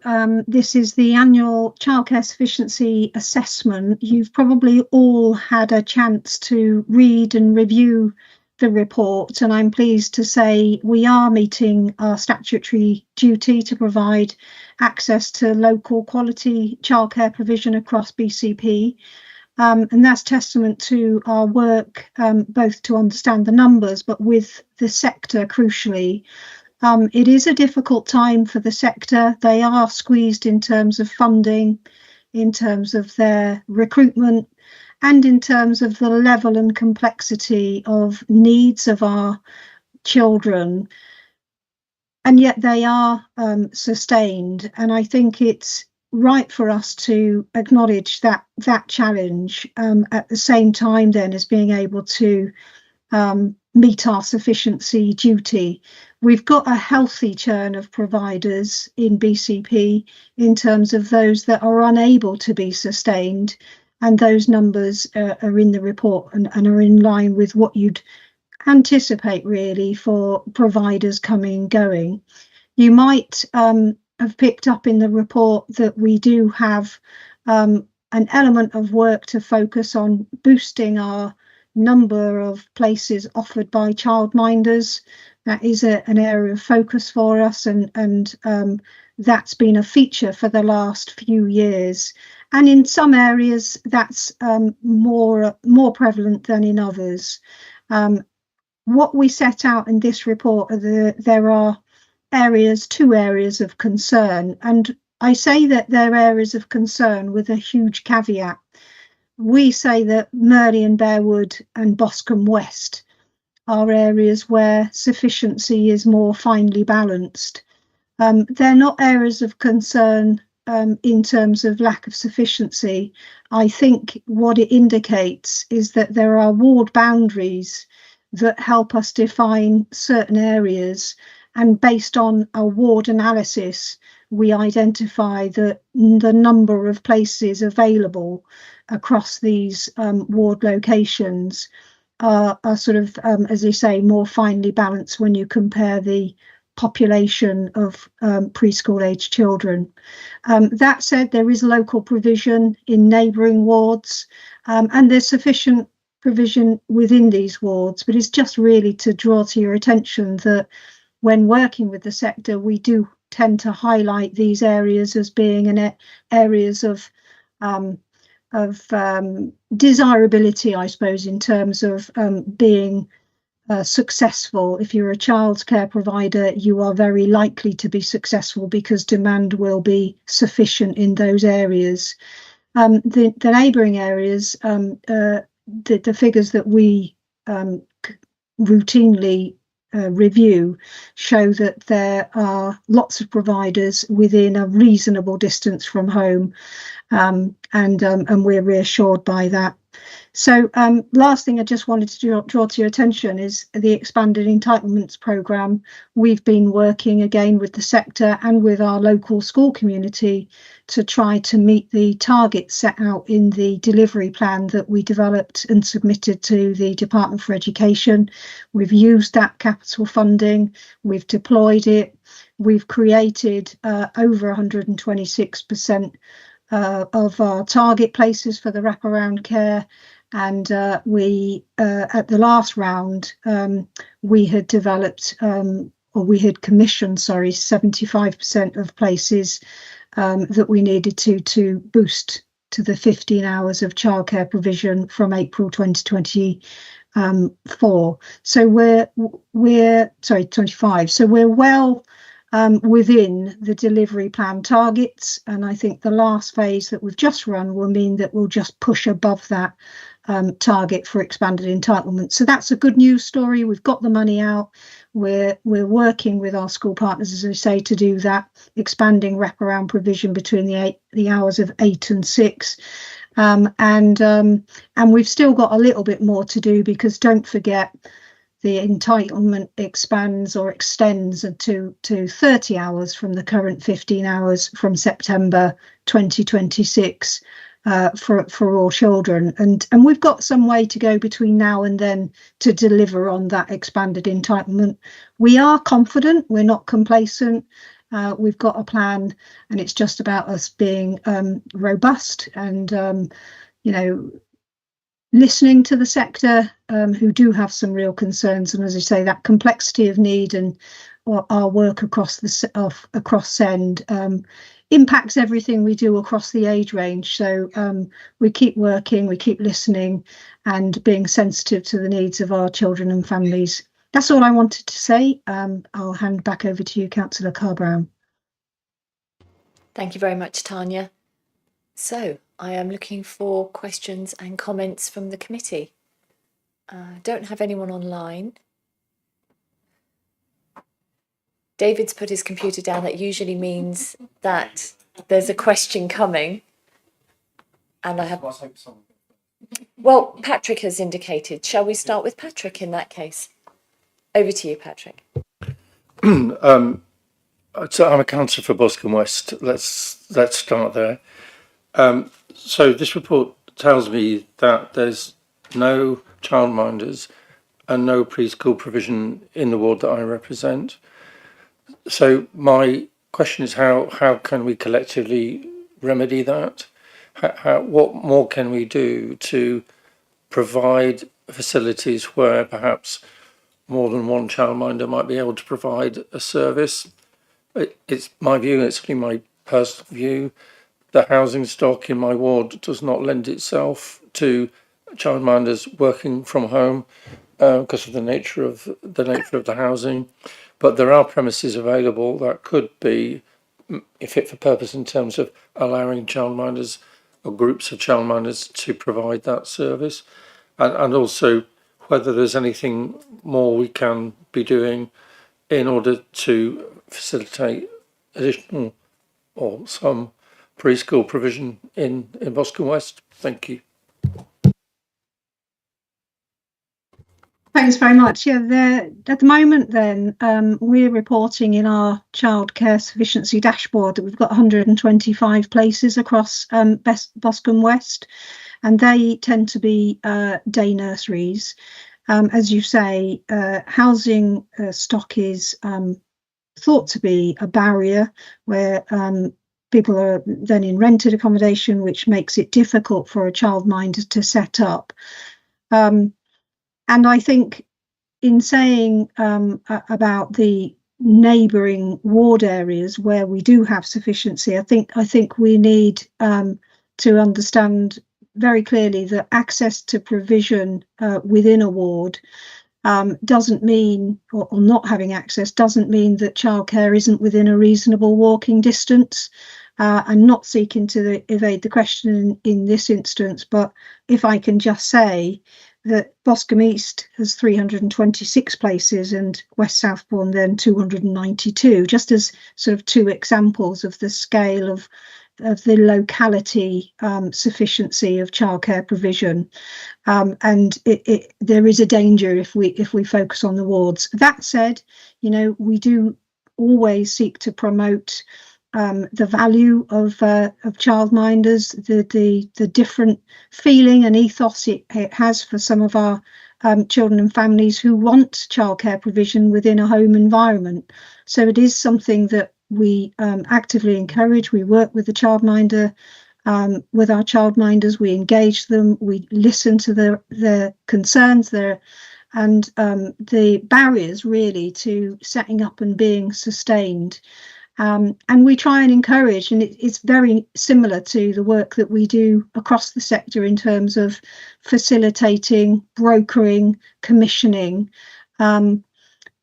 And that's the extent really of our work. It's not something that is entirely within our gift, if I can put it like that. But we do try and we do encourage. Patrick, did you want to come back on that at all? No. Okay. Thank you. David, over to you. Thank you, Chair. So, Tanya, I know that, you know, when we look at, so from Highcliffe and Watford Ward, bringing more ward into it, you know, the consultation on the proposed changes to Highcliffe Primary School, you know, really what I believe to be a really positive, as you've called it, and I agree, a good news story, you know, for the community. And I think that fundamentally reflects that, you know, children and families locally can get quality preschool provision, and, you know, as we've said, sustain the school in falling roles context. So, yeah, as I say, great news. What I did want to cover, which I'm not sure you were on the call earlier, we had a public question from Councillor, well, is Chair of Highcliffe and Watford Parish Council, Adam Sofianos, around Motherford Wood Playgroup. So I just wanted to publicly get out what sort of my concerns around, you know, what has been raised, but I think we'll continue, but be wary of what I say. But I think in contrast to the opportunity that we've got, we seem to have an issue over in the Motherford Wood area playgroup. You know, it was talked about earlier on in the public question about it being disastrous for local families, which I couldn't agree more with. And we seem to find ourselves in a situation where we've got dozens of children and families, staff, you know, with the axe hanging over their heads in terms of, dare I say, at the whim of trustees of what is supposed to be a community-based trust, and who seem by their own admission, you know, to be accountable to no one. And so, you know, this is something that impacts Motherford directly, and also Highcliffe, and also further afar in other areas where families will travel to have their children there.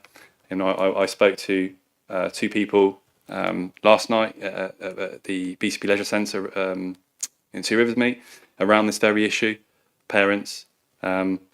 So I just wanted to put out there, it can't be right, it can't be acceptable that, you know, a handful of trustees have had such, or could potentially have, a detrimental effect on many children and families in this, and how a community trust should be operating like this. I can't see or understand why it's acceptable.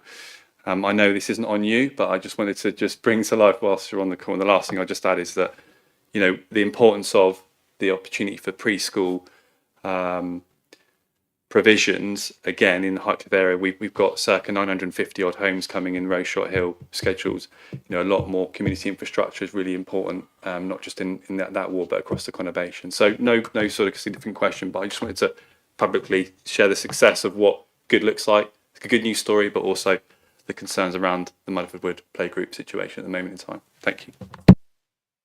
Yeah, I think it's always difficult to balance, you know, having that ward example, but also extrapolating out so that we've got that sort of wider scrutiny point. But I'm sure, you know, because it does highlight a point, and it does also go to Adam's question earlier. So over to you, Tanya, sorry. Yes, thanks. Thanks for bringing Highcliffe and St Mark's proposal to the table. I think that's a really positive proposal by the governing body to change the age range. They're working in a very collaborative way. It's a strong partnership with the outgoing provider who's retiring, and they're really ensuring that what they're bringing to the site is a seamless continuation of early years provision, which is absolutely great, and that's what we would like to see. That's great in particular too in a falling roles context, which of course we are at the beginning of, and there's more of that to come. So I think this use of accommodation, surplus accommodation on our school sites for other purposes is obviously something which we encourage, and is really strong in terms of the school's viability. So as you say, really good news story. I think the Mudderford community trustees and the preschool have had a long running issue working together, a number of issues. Those issues were brought to the council, and I guess I should stress that the council has no formal role in this in legal terms, but of course it does have a professional advisory role in terms of that brokering and commissioning I talked about, working with the sector, ensuring that parents have access to quality, sufficient childcare. And it is a difficult situation. We have worked with both parties to seek to come to the table and mediate, and unfortunately I think we've reached an impasse. We are working with the preschool to understand if there are other site options that we can bring to the fore. There are no guarantees about the outcome of that work, because of all of the sites that we are engaged in helping the preschool consider and investigate. They all come with particular constraints and issues, and timing is obviously very tight to have something now set up and running for September. So it's a very difficult situation. The council is concerned for the children and families. We've been very keen to bring to the table a child focus and on the impact and the implications for the children and families of Mudderford. And we've sought to impress that upon all parties to get the resolution in the interest of the children. And as you say, we've reached an impasse. So I'm focusing my efforts now working with the preschool on those alternative sites. I'm always optimistic, but as I say, just can't guarantee it. Thanks.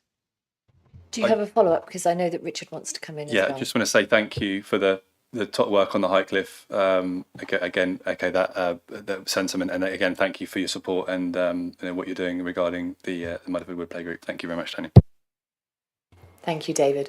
Richard, is it on this? Yes, it is. I mean, to a certain extent, it's just been covered, because Adam in his question did thank officers for the work, and I thanked him for that, because in my mind, I know Tanya has worked on this really hard. She doesn't show disappointment in her face very well, but I know, after having lots of meetings with her over this, that she is very disappointed that is going, because it's the amount of time and effort to try to come to a solution here. I'm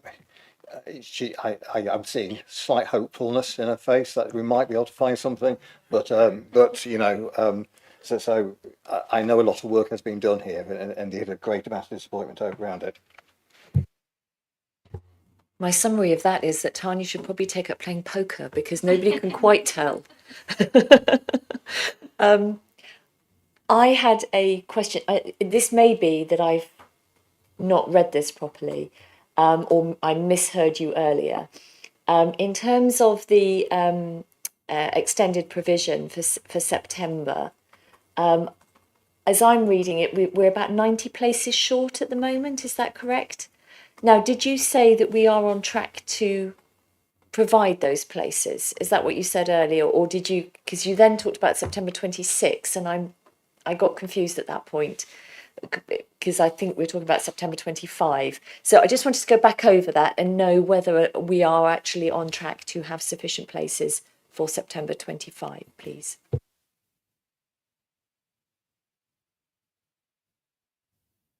Yeah, sorry, it's delay there in unmuting myself. So what we've got in this report on page 5, I think it is the table showing the current and forthcoming entitlements based on the 30-hour week and the entitlements for children aged 9-month-old right up to 3 and 4-year-olds. And you can see in that table that if you have a child from 9 months, 2 years old, or 3 or 4, you're entitled then to 15 hours of free entitlement. And that increases, to September 2025. Sorry, I probably did say 2026. It's late, been a long day. That increases to 30 hours from September 2025. And I think I said, it is a challenge. We're working on it. We're confident. I think I say it's a challenge because you'll remember that the announcement for this entitlement, this expanded entitlement, came very late in the day, and local authorities had to organise themselves at short notice. They had to recruit additional capacity and then develop a plan based on a needs analysis. So there was so much that we had to do to get organised, to scope the delivery plan and what it would mean, and then set about delivering it. So the whole programme really has been a challenge, but we like a challenge, don't we? And we've so far we've absolutely hit the targets in terms of the wraparound, and at the last count we were 76% towards the targets for the expanded entitlement. So we are at the end of round 3, and I believe that we have hit 100%, but I just need to double check before I sort of commit to that in the meeting. But we've done such a good job in terms of getting our providers on board to create the places necessary, and looking ahead for September 2025, more of that continues, just working with the sector, ensuring that they're offering those expanded entitlements. And a lot of that is about working with them to ensure that the offer is sustainable based on the funding that they're received, that they can be confident that the demand from parents is there. And we know the demand from parents is there. We know that the take-up is there as well. We're really strong on our take-up, and our providers are strong in their occupancy. So that's why I'm sort of confident, albeit, we're up against it in terms of delivery. Thank you very much. Thank you very much. That did help. I don't have any other indications. I don't have anybody online. In that case, our recommendation to the committee is that we scrutinise the content of the review and the priorities as set out in the childcare sufficiency assessment before it goes to Cabinet. I don't have a sense that anybody in the room has anything they wish to add to that, but I stand to be corrected. No. In that case, is the committee happy to agree this report as it stands? Yeah. Thank you. Thank you very much. Thank you, Tanya, for your time, as always. And yes, it does seem that, we know that a great deal of work goes on into this in all its guises. Right. That moves us on to the SEND improvement update. And I'm going to invite Lisa, our new Director of Education and Skills, to take us through this or highlight the areas that you wish to have debated more. Thank you, Chair, and thank you for welcoming me to BCP. First of all, I would just like to recognise Mary Diffie, who's our exiting head of SEND, for this being her final report that she pulled together in her last couple of weeks before moving back into the school world. And I have with me this evening Chris Lee, who is our interim head of SEND assessment and review, who will be able to support with answering any of your questions this evening. So, first of all, I'd like to really highlight the significant progress that's been made. Highlights include extremely strong timeliness at 6 and 20 weeks for the education, health and care needs assessment process. We are, if we look at our benchmarking within the Southwest, over the last quarter, we are top in the Southwest by quite some way in this area at 88.4% for the quarter, and that compares to a national average of 47.7% for that same quarter. We've seen a reduction in the number of complaints month on month that we've received from families in relation to our EHCP processes. We have really clear evidence of co-production with our families as part of the EHCP process, and that's come out of our quality assurance really strongly. And of course, we've strengthened the secure staffing within the SEND team. We've also created the SEND sufficiency strategy that's key to meeting the need across the conurbation, and which we're able to deliver confidently due to our much better understanding of the profile of need across the area. However, we do have the number of EHCPs continuing to rise. So 4,453 in January 2025 compared to 3,791 in January 2024. And we also have seen that the significant increase in needs assessments for an EHCP are not slowing or stopping. These increases combined challenge us to deliver a sustained high level of timeliness. However, we will continue to strive to deliver our statutory responsibilities in this area.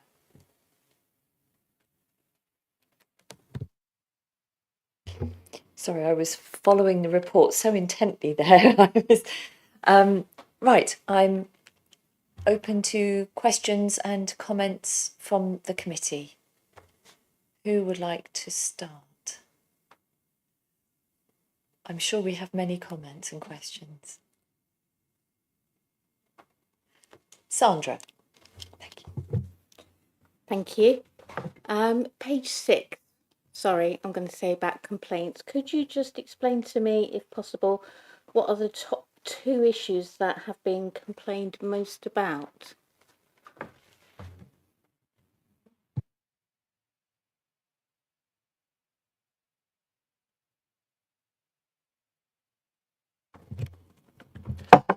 Thank you for the question, if I take that up. In terms of the top elements that are complained about, we have seen a change in what that has been a focus on over the past 12 months. I think previously, just to give context on it, previously the greatest element was around communication and updating in relation to where assessments were up to. We have seen an improvement along that element. We are not perfect, but we have moved forward quite considerably. The main issues that we now see complaints around are more in relation to the provision that we're looking at for a child within the plan, and I think that reflects what Lisa said and is within the report around some of our frustration on capacity and sufficiency around specialist placements. That's where we see the majority of those complaints come in around.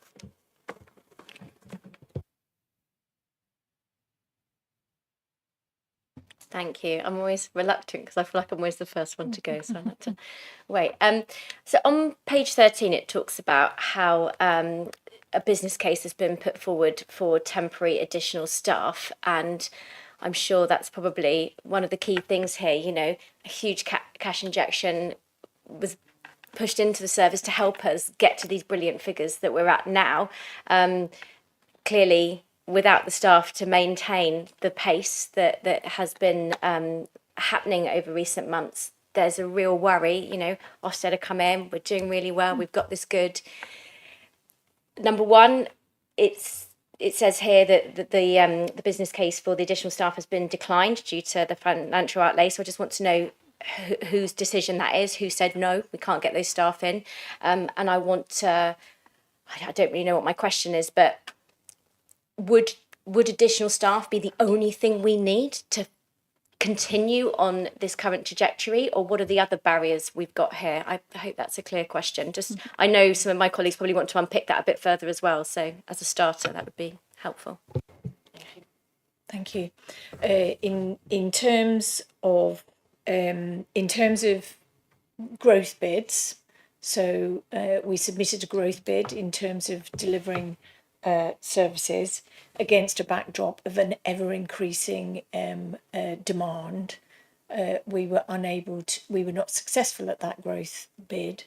We work within a budget. The government grant that we receive to deliver the service does not match the outlay. And so therefore this was on top of and over and above what the budget pressure that's already there. And so that was not agreed at this point. I'll let Lisa do the second part of your question. So in terms of, just to think of it in terms of positive steps that we're continuing to take in order to not solely rely on staffing resource, we are constantly looking at ways that we can make the process more efficient and more effective, which ultimately will be better for our staffing team, but also for our families. Making sure that we're making good use of technology, that we have really streamlined processes. We now have a more effective actual plan pro forma documentation that we're using. So all of those things will go towards helping us to continue to maintaining a positive timeliness and also developing the quality of the plans at the same time. Just on the back of that, so obviously that sounds great, being more efficient using technology. How can we ensure we don't take away the human element? I'm sure, you know, you'll be able to answer that adequately, I'm sure, but just that would be a concern, you know, the more streamlined, the more we're using computers to help process things. And at the end of the day, these are families and young people who need that human contact and the empathy and the emotion that comes with the whole process. Absolutely. The EHCP is created as a multi-agency piece of work, using the right practitioners across the system and also working really closely with the family throughout that process. And no technology will ever take away from that. The second element is the quality assurance, so making sure that we are looking really closely at the quality of those plans and taking feedback from our families about that, so that we're making sure they're the best quality they can be. And again, that human element has to be within there to do that well. Yeah. I think just to add to that as well, for caseworkers, one of the largest time elements in their role can be writing the plan itself and pulling all the different elements together and shaping that. I think what the technology will enable us to do when it gets to that point, because there are different trials going on throughout the country at the moment, it will actually free up more time for the case officers to have more of that human element and interaction with families, because they spend more time at the moment doing that administrative side of it. If we can streamline that side of it, and as Lisa said, there will always need to be that human touch and quality check to whatever has been drafted to make sure that it is right and fit for purpose. But it takes out a lot of that labour part of it, and what that should do is actually generate more time to have the conversations and the meetings with family as a result of that, because we can rebalance what that workload is like for the workers then as well. Thank you for that. I'm going to go to Patrick next. I just wanted to follow up on Emily's question, because I'm not clear who said no. Was it a BCP decision or was it somebody else's decision? If it's a BCP decision against the budget, then I'd like to know that, please. As part of our budget management, we're asked to put in growth bids And then across the council, growth bids are considered as to whether they are something that are affordable within the existing budget of the council.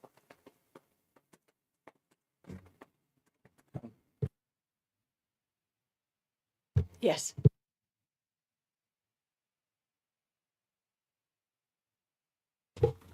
I was just wondering actually if our portfolio holder had anything to say on that. Well, only really to echo what's said. I mean, it is a budget constraint decision. You know, the budget needs managing. We're under pressure. We know that the SEND budget is spiralling, and the tough decisions have to be made. It's very unfortunate. I would have loved the grant to come through and able to do this work, but it didn't, and therefore there are constraints. Thank you. Toby, I want to come to you, but I just want to check. Is your question about this? Okay, I want to ask a question on this. Because I just wanted to, explore this a little more, because it seemed to me from what I was reading in the paper that they were actually saying this is a spend to save. That by having the members of staff in place to do the work, there would actually be a long-term, or not even long-term, but there would be a saving attached to that by presumably, well, not just efficiency, but presumably things like not going to tribunals, just the essentially doing the process the right first time and not having to go back over because there've been delays and problems. Have I misread that? Is that not the case? How is that not a persuasive argument for the decision? So you're right, getting it right first time is the most cost-effective model for us to follow. But we are constrained by the finances that are available. And if they're not available, then we need to look at these other methods for meeting our statutory duties. The other thing that it's really important for us to not lose sight of in all of this, though, is what we're doing in the early intervention space so that children's needs can be met at an earlier stage. And there are more children whose needs are met in a mainstream setting. And more children whose schools are confident in their skill and capacity to be able to support, to be fully integrated into those mainstream settings. So this work needs to be very carefully balanced with our effort and our commitment in that early intervention space. All right, thank you. Toby, over to you. Thank you. Going back to the communication, then the complaint around the communications, it seems to be an issue across the council. In this particular, is it lack of training? Is it lack of staff? Is it poor systems, poor processes? Do we know what the issue with the communication was or where it emanated from? So in terms of communication, what we've seen as part of that problem over that past 12 months was around volume, was more of the issue with it in terms of the amount of communication that was needed for the officers, the amount of families that they were working with, the amount of emails that would come into them. It was around management around that volume more than anything else. I think what we saw, the new structure that's come in, has enabled that to be more evenly spread out across the staff and is enabling better responses in that. And as I said, we're aware that we're not at that final destination as to where we need to be on that responsiveness. We do still have some concerns over that, but it is vastly improved to where it was. Thank you. I'm going to go to Bobby next, and then I've got Patrick. Sorry, it's a little bit out of sync now because it's back onto the budget. I don't know if Patrick's is on the budget also, if you wanted to ask first before I go back to the budget, or how you want to play it, Chair. I'm happy to go with you. I'm sure we can we can follow. Thank you. Thank you. So this one's for the portfolio holder, who obviously voted for the budget back in February, despite the representations made by the officers, and he was quite sanguine about it, that, you know, we didn't get the money, so we have to manage it. So my question therefore is, how is he planning to manage it? Because that will be the reassurance that I'm sure most of our families will want to know. I do have a second question, Chair, on a different matter, but happy to come back to that later. Okay, let's take that answer first, and then I'll come back to you. Or I might see if Patrick's is on the budget as well, and round it off that way. But I'll go to Richard now. Right, I'm not quite sure exactly what you want there. What we're looking here at is that the cost is increasing due to a larger number. The department was given a budget. I asked them to manage the budget to make sure that they come in, keep within the budget. We can keep coming back and asking for more money, but of course the budget is now set. You know, I vote for the budget at the budget setting time because it was the only budget and it was a balanced budget. And I do ask for more money for children's services, and we do get it. I'm very grateful actually to the amount of money that we managed to get for children's services. I can't keep coming back and asking for more because I'm also asked to keep the department within budget for obvious reasons. Sorry, Chair, I don't know if that quite answers the question. Do you mind if I perhaps rephrase it? I suspect that we'll get the same answer again, because that does seem to be the answer. However, I'm just going to see if Patrick's question is on the same lines, rather than you ask the same question, well, you know, essentially the same question again. It may be that he has a different tack. Patrick, is your question on this topic as well? It was a slightly different tack, Chair. Is that okay with you, Bobby? We'll go with that, and then we can come back. Yeah, I mean, I'm not entirely sure I would call it an attack, but No, tack, certainly not the attack. approach of managing budgets and the effect on families is attack, where I'm attack. Hang on, Bobby, he didn't say attack, he said tack. Here we go. Patrick, I'll come to you next then, and then Bobby, I'll come back to you. Oh, yeah, sorry, Chair.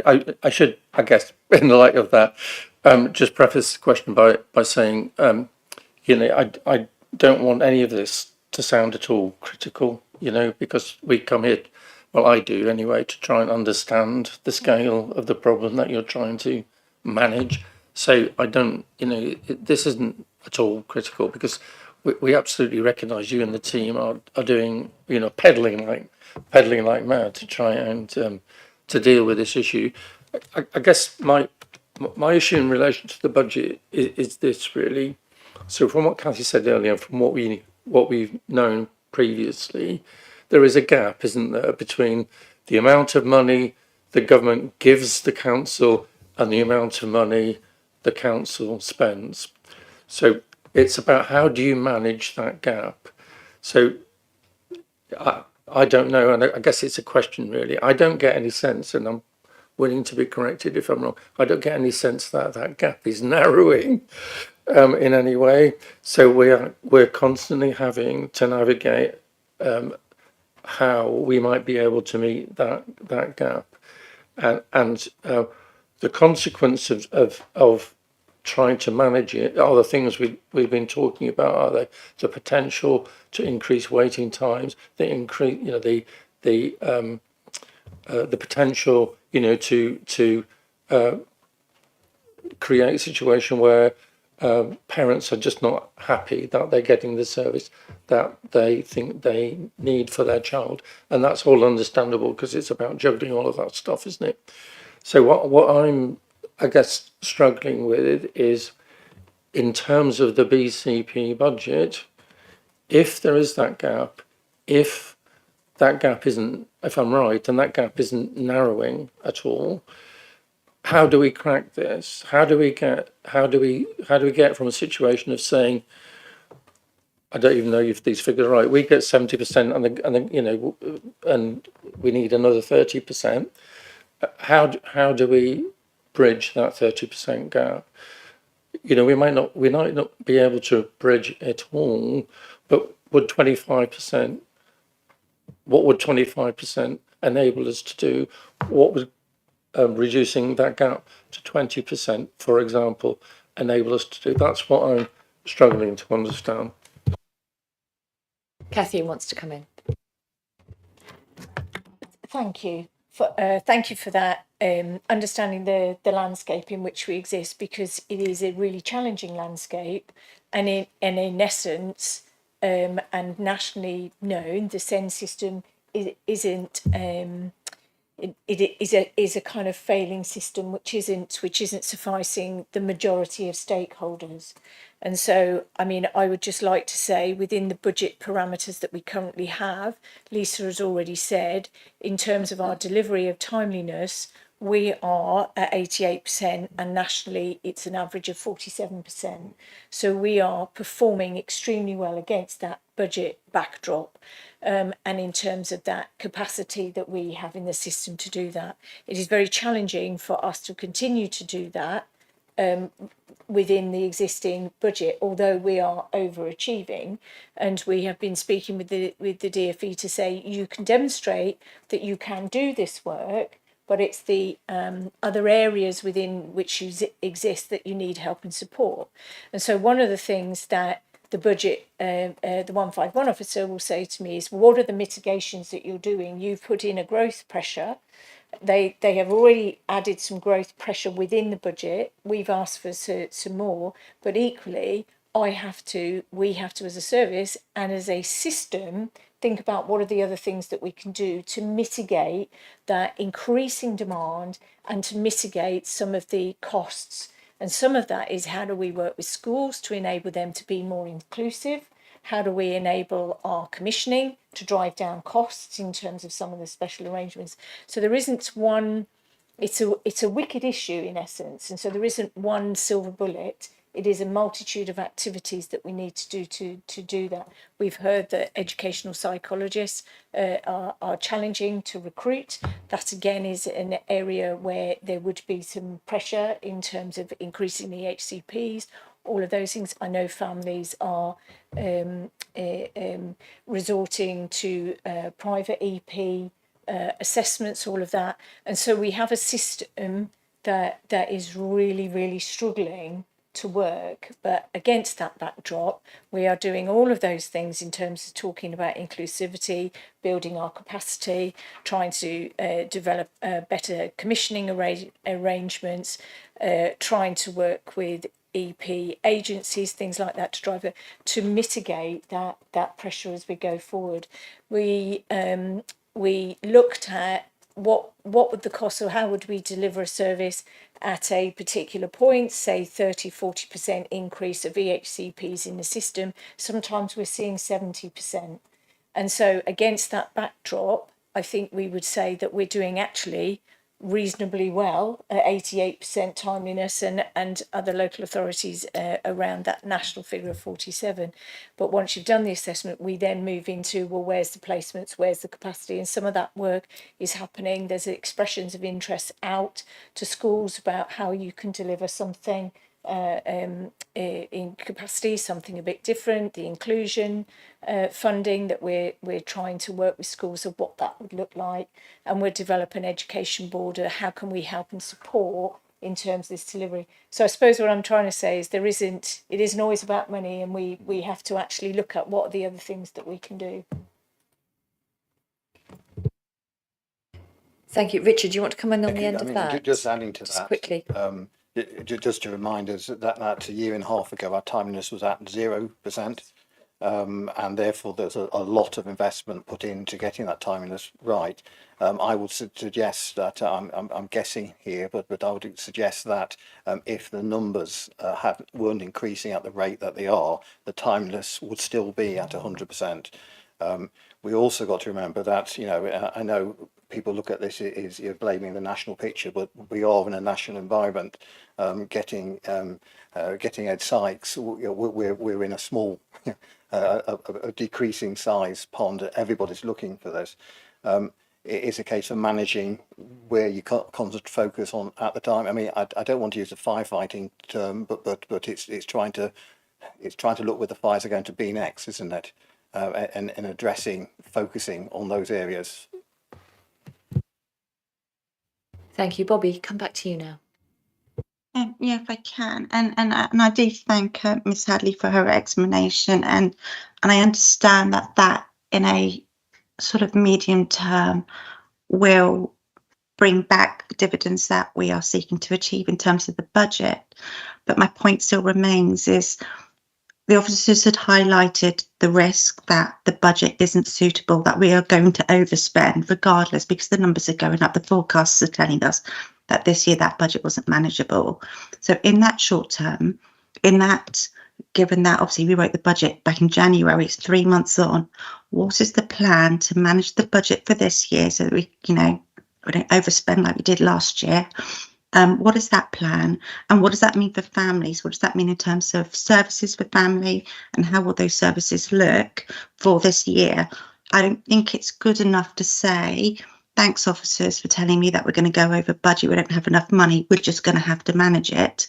We have to obviously understand how that plan looks and how those services can be delivered in that short term until all of that other stuff then starts to bear fruit. I hope that answer will kind of explains my question a little bit better and the answers that I was seeking. Thank you. Thank you, Bobby. Who would like to take that? I can start. Sorry, this was sorry, just really quick. This was the portfolio holder. I did wonder. Sorry, I apologise. That's my that's my mistake, fault. Bobby. I should have said. Richard. Thank you. Well, I'm going to pass it back to let Kathy start, and then I can follow on from that point. It's the actual the detail of that. I think will probably become better from Kathy. Well, perhaps you could start, and then we could go to Kathy. Right. I mean, I can't really say much more than what I said originally. We have an increasing number of EHCPs. We have a budget which has been fixed due to the numbers that we had. They're going up. We have to look at ways of trying to stay within budget, and then look at inventive ways to save money from that point. If we have to come back and reassess the budget, that's what has to happen. But we can only do our best, can't we? Thank you. In terms of budget pressures, there have been consistent budget pressures, and the council has supported in terms of those budget pressures and supported the service in the development of the improvement plan and the financial support against that improvement plan. And it's not dissimilar to children's social care. There's an element that you have to pay to get out of failure in terms of that support. That support has been given. We get a grant from the government. We all, and I'm not going to re-rehearse the DSG significant pressure which sits on the set aside currently. That is a challenge. Obviously, there's a national debate and there's a national reform going on.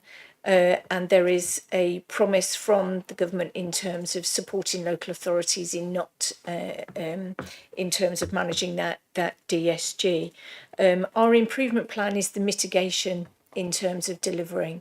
As I described, that multifaceted, wicked issue that we're all trying to deal with, it's set out in our improvement plan. Okay, thank you. Do I have any other questions or comments from the committee? Not about that. Sorry? Oh, Bobby has a hand one up again. more. I apologise, Bobby, I missed your hand. That's okay. That's fine. So my other question, when we were listening and hearing about personalised EHCPs, the child, getting to know them, are we still using enhanced to deliver and write some of our EHCPs at the moment? And if so, what are we doing in terms of ensuring that the child always comes through, and also the quality assurance for that? Or if we're not using enhanced, are we using another similar service? Okay, thank you. Chris? I'll pick up on that one. Simple answer for that is no, we're not using Enhance. We're writing the EHCs in-house with our own staff. So it's very much within our own service now, as far as I'm aware with that. As I say, I've only stepped into the area a couple of weeks ago, but my awareness is that we stopped using Enhance a while ago in relation to that spend.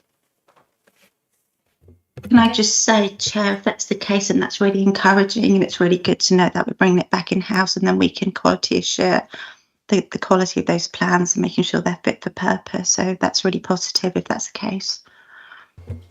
Thank you. Okay. I'm looking around the room. Simon. Not on that one, something different. I mean, it is good to see the improvement we've seen in the SEND provision and the steps we're taking. But I, excuse me, I have some concern with the increased use of mainstream schools for people with SEN needs. And is there any plan to look at the correlation between that and the increase in school sanctions such as isolation or other sanctions which have a greater impact on SEN children? And the more we use mainstream, are we likely to see more use of such sanctions and therefore be failing SEN children in a unacceptable way, really? Yeah. As a local area partnership, including our schools, we all want as many of our children as possible to be able to go to their local mainstream school. And obviously, special school is appropriate for some children, and it should absolutely be so that there is sufficient availability of special schools for those children. There are also a large number of children with SEND who really flourish in their local mainstream setting, and our work with our schools on good inclusive practice is a really important part of that. We do track our suspensions and exclusions in relation to pupil groups, including children and young people with SEND in both categories of SEND. And we have a data sharing agreement in place with our schools now, which they are, it's really brilliant that they are so open and positive about that. We've started sharing data with them at our most recent head teacher forum. And again, that was received really positively. They are open to having those conversations with us and with each other about what that data says about various different aspects, including inclusivity, and how we can work as a system together to make sure that those children who may be more vulnerable to suspension and exclusion are supported well so that that doesn't happen. And that also goes alongside the development of our work in alternative provision and schools being able to develop their own responsibility-based alternative provision that again keeps the children in their local mainstream school. So so there is lots of work in place in relation to that area. It's good to hear there's lots going on in that area, and it would be really good to make sure there's an ongoing review of that going forward. Thank you for that, Simon. I have a couple of questions. I have a couple of requests first, just things I picked up from the report. No, just so I've got to go through all my notes to get there. Sorry. Just any update at all on the progress with the first free school and where we are with the second? I know that was mentioned, and I just wondered where we are with that. And like how many places, for example. I don't know what kind of size that we're looking at necessarily. There's a full review of the DSG finances mentioned, and I wondered if that was something that we could see, and also to understand what the SEND Improvement Board's response to that is when they see it, please. And I also believe that there's an education other than at school report and the home education, that sort of piece. There's a piece of work ongoing on that as well, and I thought that would probably be something that we might want to see, or I'd like to suggest that we might want to see it, and so request that. So that was some sort of requests, if you like, around those. Perhaps I'll let you do the free school first, and I may be too early with that. I don't know. It might be there isn't much to say at this point. Chair, with permission, can we find out the answers that you need and bring them, send them back in. And then obviously we'll wait for the work plan in terms of EOTAS and EHE coming back to a future scrutiny. We'd be very happy to bring further report on that. I was just going to say, in terms of the school, I think we're still waiting for the movement of the DFE in terms of supporting that. Thank you. Then, what, sorry? Oh, I think, okay, I'll tell you what, I'll come back to me. I'll go to Bobby because I want to kind of wrap it up with what I say. So, Bobby, over to you. Yeah, thank you. It's just whilst you were making your request, I just wondered if we could also, within that, get a quarterly budget reports as well. I know we do the we receive them at ONS, but in terms of children's services, I think we need perhaps to keep an eye on where that budget's going and understanding what those impacts are, whether intentional or unintentional. So I wondered if we could perhaps add those to your recommendations also as well, please, before you wrap up. Okay, is that something that the committee, is that something that this committee normally sees? I don't believe it is. No. Sorry, well, it can be. We can request as a committee anything that we wish to see within that. So we know the monitoring reports will go to ONS. I'm saying that we take out the children's services part and bring it to this committee, whether we do that by email or by any other means. It doesn't have to come to a formal meeting. But I do think we went so significantly over budget last year. Councillor Broadhead asked, what are we doing in terms of monitoring that? I'm not entirely sure there was any monitoring going on, but what we really do need to make sure is that we're monitoring the impact on our families. Indeed, and the impact on the families would not. Okay, so I'm not against the budget part because that's already, as you say, goes to ONS, but that's different from monitoring the impact on families. So I'm just wondering how we do that part of it. I'm happy to explore that with you, Chair, offline if you like. Yes, I think that would be helpful. Okay. No, I completely understand the request. It's just how is it best actioned? Okay. So in terms of the budget, presumably, I mean, that exists within the MTFP reports that go to ONS. I'm just wondering what is there any more information that we would see that doesn't already go to ONS?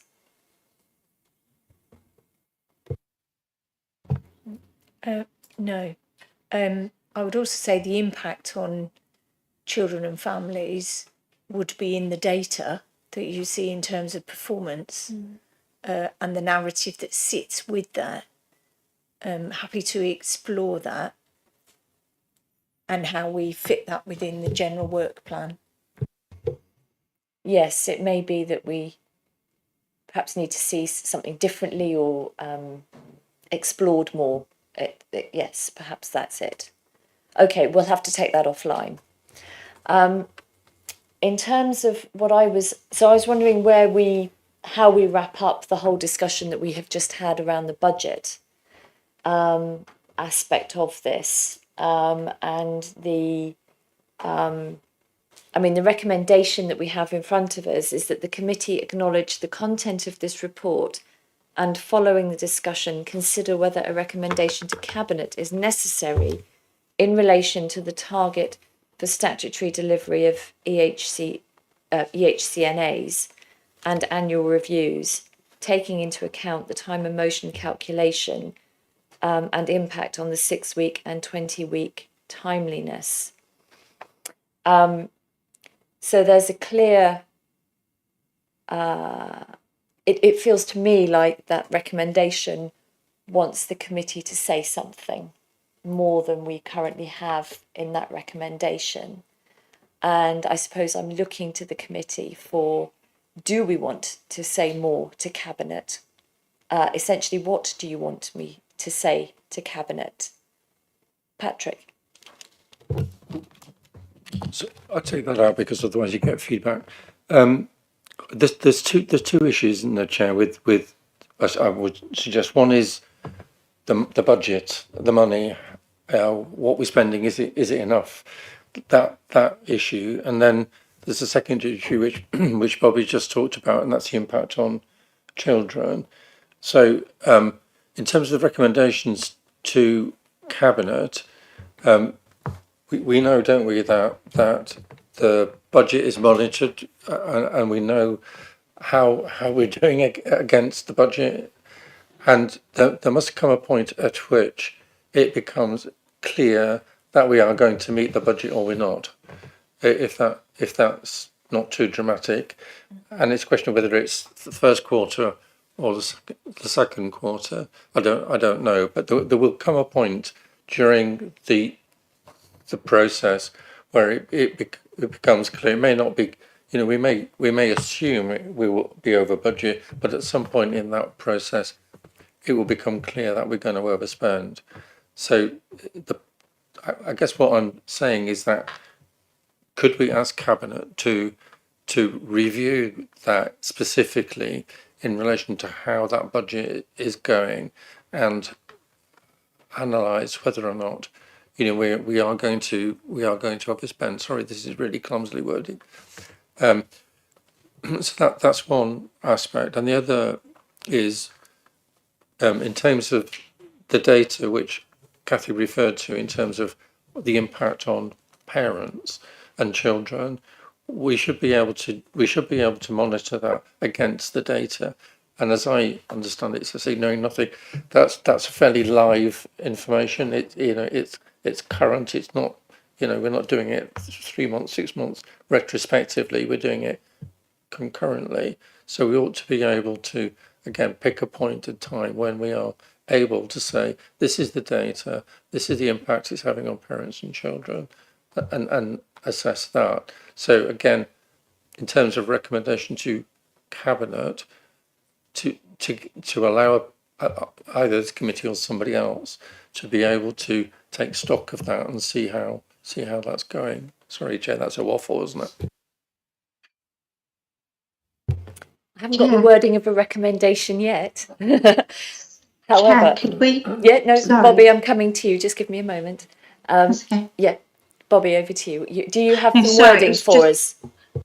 Well, Patrick was actually summarising exactly what I was thinking beautifully.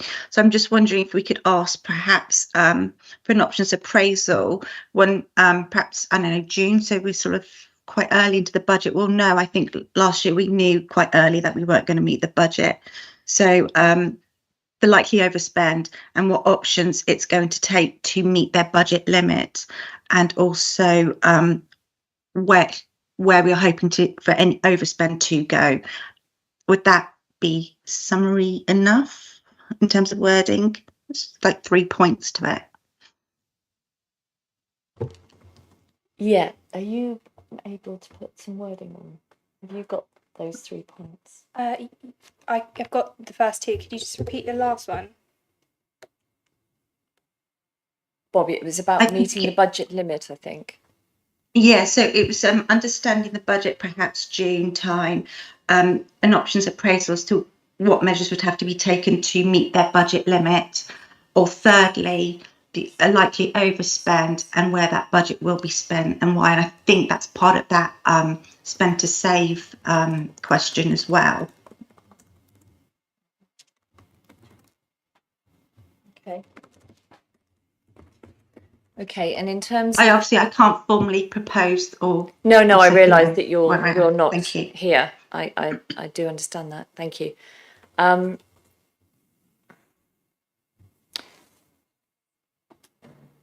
then we also need, alongside that, an appraisal of the impact on families, on children and families, that these indicators, or that these factors would indicate. Yeah. Does that make sense? I'm going to get Sinead to read something, don't worry, because this is not easy when we don't have agreed wording. Let's just give Sinead a moment. No, absolutely. So what I've got roughly so far is request from Cabinet and an options appraisal in around June time of the likely overspend and what options are going to be given to meet the budget. Then where the likely overspend will be and what the likely overspend is. Wait, bear with me, sorry. Yeah. So it was so to review the budget so that we understand any likely overspend, an options appraisal of the measures that can be taken to meet the budget limit. Is that correct? Have I got that? And then the likely overspend. I've written down where it will be spent, which of course doesn't make sense because that's a repetition of the likely overspend. It's the third point. What was that? Yeah. Oh, in the areas of the likely overspend. That was the bit I missed. Thank you. Okay. That was what I meant to write.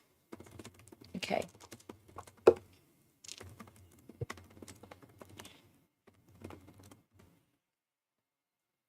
And then, was there an additional point about an options appraisal on the impact of children and families as well that you wanted to include in that? Okay. Yes, please. We're going to have some wording though for the committee to agree, but I will give you a moment. Thank you. Just to say, I am conscious of time, but I pushed on through because it looked like we were perhaps be able to finish, rather than having a break. But we are nearly there. I hope that's okay. But if anybody wishes to take a break, we can. Please just let me know.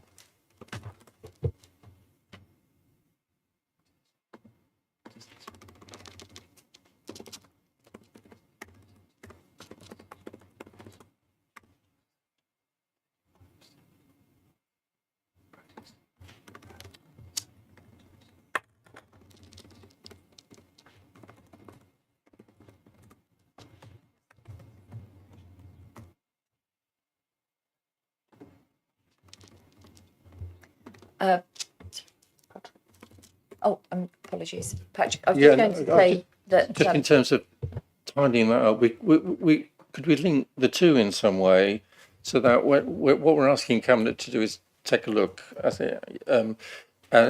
So my wording, obviously not Sinead's, would take a look at it, but at the same time, we're not just looking at the money and the budget. We're also within the same context looking at the data and trying to take stock of what if any impact that all of that is having on parents and children. Does that make any sense?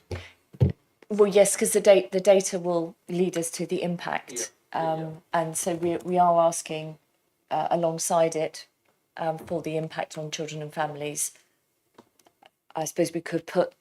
Do you actually? Are you suggesting that we have the data, or do you just want an appraisal of the data, as it were? An appraisal of the data. I'm just suggesting that perhaps two things simultaneously. Indeed, yes, that would be the. I hope the intention. Okay. Do you have wording, Sinead? Yes. So to review the budget so we can have an options appraisal in June to display the likely overspend and what options can be given to meet the budget limit, information on what the likely overspend will be, as well as the areas where the likely overspend. Tidy that up. Yeah, and an options appraisal on the children and families and the impact on them. Okay. Again, I can tidy this up. So we have options appraisal too many times in there, but does everybody understand where we're going with it? Yeah. And do we have some? I think Emily, do you have some tidier wording? I'm trying to. Not being rude to you. No, It's a nightmare trying to do Olivia this. had some. My only concern is that we're really focusing on the money and not the families and children. And that's my concern here, is I want them to be at the forefront of our thoughts and not I understand the money is very important, but it's concerning me that we're getting very caught up in that, and I don't want that to, they're the important people. Indeed. So is there a way of bringing it all together and sort of say we want to understand and identify areas of likely overspend to, I'm using understand again, to understand the impact on children and families. So the reason we want to do that is to look at the impact, isn't it? So we're sort of bringing it all together. We won't repeat understand, but is that a tidier way of doing it, a more sort of succinct, efficient phrasing? Well, it feels to me that that's kind of like our opening sentence, and then we could talk about the likely overspend and measures to meet the limit and all that sort of thing underneath it, as it were, almost as like bullet points. But that opening sentence contextualizes the reason for the question. Does that make sense? Have I understood you? Yeah, so sort of maybe initially it's so to identify areas of likely overspend, to better understand the impact on children and families. Yeah. Is that sort of the opening? Yeah. And then we can unpack it a bit more from there, if that works for everybody. I feel comfortable with that. But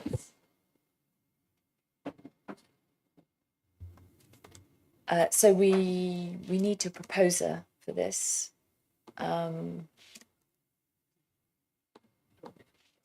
Why not? On the basis of what Emily has just said, and do you want to read again? Do you have something that you could read again for us? Let's go for that. Yeah. So we want to understand and identify areas of likely overspend to better understand the impacts on families and children. And then I was thinking we could add to review, obviously neater, but we could add to review the budget to have an options appraisal in June to display the likely overspend and what options would be given to meet the budget limit. Yeah.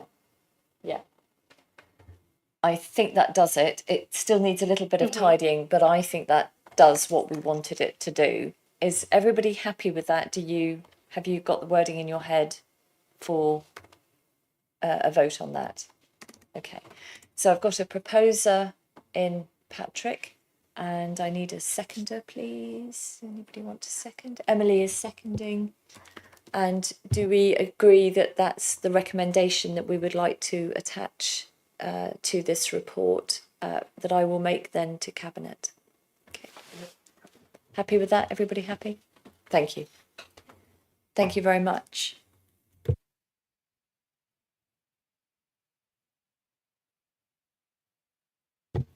Right. Thank you for that, committee. I actually do have another couple of questions on that item, but I'm going to email them. It's fine. So thank you very much. And I think it's really important to note, as people have said during this discussion, that we understand the context within which you're working. But equally, we are here to also, we're here as the mouthpiece of the families and children that we're looking after. And that must be front and centre at all times. So I'm now going to turn to Richard as the portfolio holder for his update. Yes, thank you, Chair. Now I'm going to have to go slightly off piece because some of the things that I've got on here have already covered. So, but I will probably expand a little bit. First off, following on from the good Ofsted judgment, we are now waiting for the letter from the Secretary of State to remove us from the DfE advisory role in the statutory direction. The plan is to have a new governance structure in place. It says that on the 1st of April, I suggest the afternoon of the 1st of April, not the morning of the 1st of April, probably the way to go. This will mean the dissolution of the Children's Service Improvement Board and the involvement of the chair, John Coughlin, in this role. He'll still be involved with the SEND Improvement Board, of course.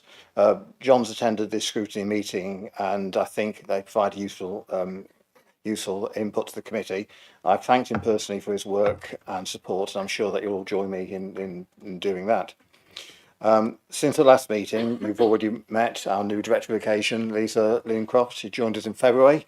I hope you don't mind me saying this, Lisa, but it does sound like it's longer now than February.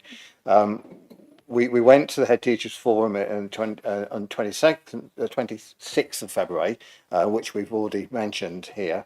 I got to talk to a lot of head teachers at the event and also afterwards.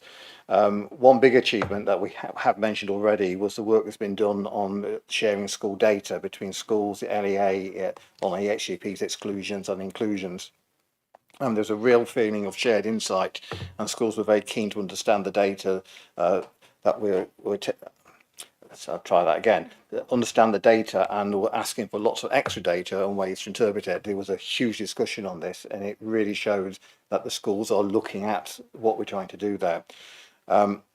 What I would say is, following on from the questions, that schools are starting to understand more what we're trying to do with inclusion. A question that was asked, and I was going to mention it when you asked it, was of course the data also shows that children and young people tend to do a lot better in mainstream schools, and that taking them out of mainstream school may be for temporary.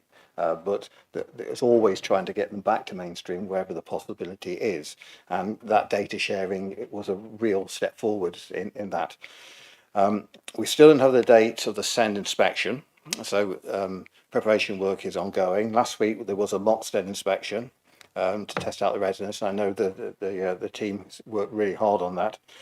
The annual Ofsted and CQC conversation will take place on the 31st of March, so we'll probably understand a lot more at that point. Remember that the SEND inspection isn't just a BCP inspection, but it's an inspection across the partnership. Ofsted and CQC work together to inspect education, health and care services for children with SEND in the local area and to make sure they're effective. Following on from the discussions we had about knife crime, I was invited to the Community Safety Roundtable with Who Dare Gives, which is an organisation at Bournemouth School. It was a useful presentation and discussion about what they could offer. Finally, I had a great visit to Camford Infant and Junior School, opening of the new BCP Council funded SEND facility for pupils with speech, language and communication skills. So this actually follows on quite nicely what was talked about earlier on. The classroom at the Education Alliance of Camford Heath, which is Teach Pool run school, opened with 35 spaces for children aged between 4 and 11. You'll probably all remember this going through Cabinet and Council last year, and I remember telling you that I visited them before then. This time I got to cut a ribbon, which I've never done before, see the rooms in operation and talk to teachers and the construction firm who was also there looking at the job they'd done. It was interesting because what they do there is that because there's also another provider on site, and the children can actually spend time in mainstream and in special and move around, which makes it a lot more inclusive. I think that's probably enough for me, Chair. Thank you. Does anybody have any comments or questions for Richard? Okay, thank you. In that case, we move on to our work plan, and Sinead is going to take us through that. Hello. So I just wanted to really ask the committee in regards to the last meeting. I think it was Peter Cooper that brought up the AP Improvement Fund item, and that is just something I wanted to kind of get your confirmation on how you'd like to receive that, whether that's something you'd prefer to be added to the work plan for a committee report, or if there's any other way that you'd like that to be seen. Can we be reminded of specifically what it was that Peter requested? Was that okay?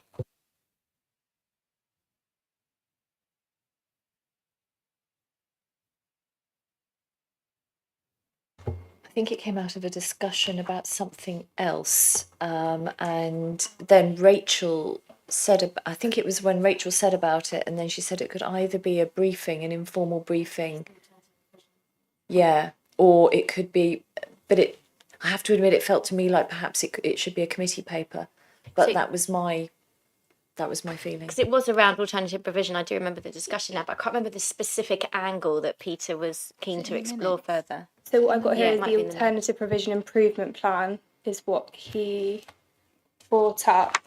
It came up in the capital strategy report of last meeting. It's difficult when Peter isn't here.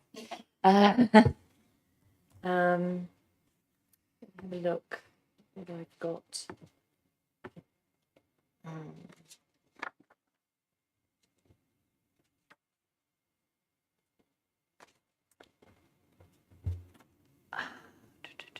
Yeah, no, I don't. I haven't made a note of any more detail, unfortunately. The thing I would say alongside this is that I think we'd like to suggest we're aware that we need a work planning session, and we're looking at suggesting that in May. So I think even if we took the AP improvement plan as a committee item, I think we're probably looking at the autumn for that. So it could be that we could revisit this if the committee were minded to do a work planning session in May, possibly coupled with some LGA training, because we've got one more session of LGA training to do, and we could put them together. I could explore this a bit more with Peter as exactly what it was that was driving it. And it may be that we decide we want the AP improvement plan anyway, regardless of what Peter's motivation was for it, for asking around it. Sorry, over to you. No, yeah, that we can take this offline if that's the preference, and look at it in work planning. Yeah.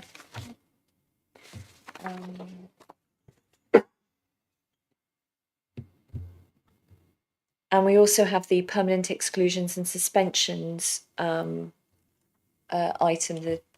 that Adam raised, and we're looking at potentially November, I think, for that. So that's something else that we would potentially want to put into our work plan. Is that something that we would like to do? Okay. I think I'm suggesting November because that would chime with the data drop. Is that correct? I'm looking at somebody. Yeah, that does work. Excellent. Okay. So that takes care of that. So we will endeavour to get a date in May. Is the committee broadly agreed with the idea of a work planning session in May? Not in half term, but in May. Did you have something to add? No, I'm away most of May, but yeah. Oh gosh, are you? Oh, goodness me. Are there any other items that a committee member would like to suggest at this moment in time to be put into work planning? No, nothing to suggest at this moment. Okay. I think that I will take that up with Peter, just to understand a little more. We can have an email discussion around that as a committee, and as I say, it may be that we decide we want to take it anyway. When will the AP improvement plan be ready? Is that something? Do we have any idea on that?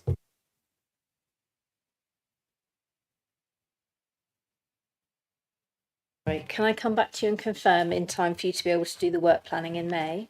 Thank you. Any other comments or points to raise as part of work planning? Okay. In that case, I think that brings us to the end of the meeting. And I'm sorry it was a bit of a long haul, but it was probably best to get it done in one go than break. Thank you, everybody, and good night.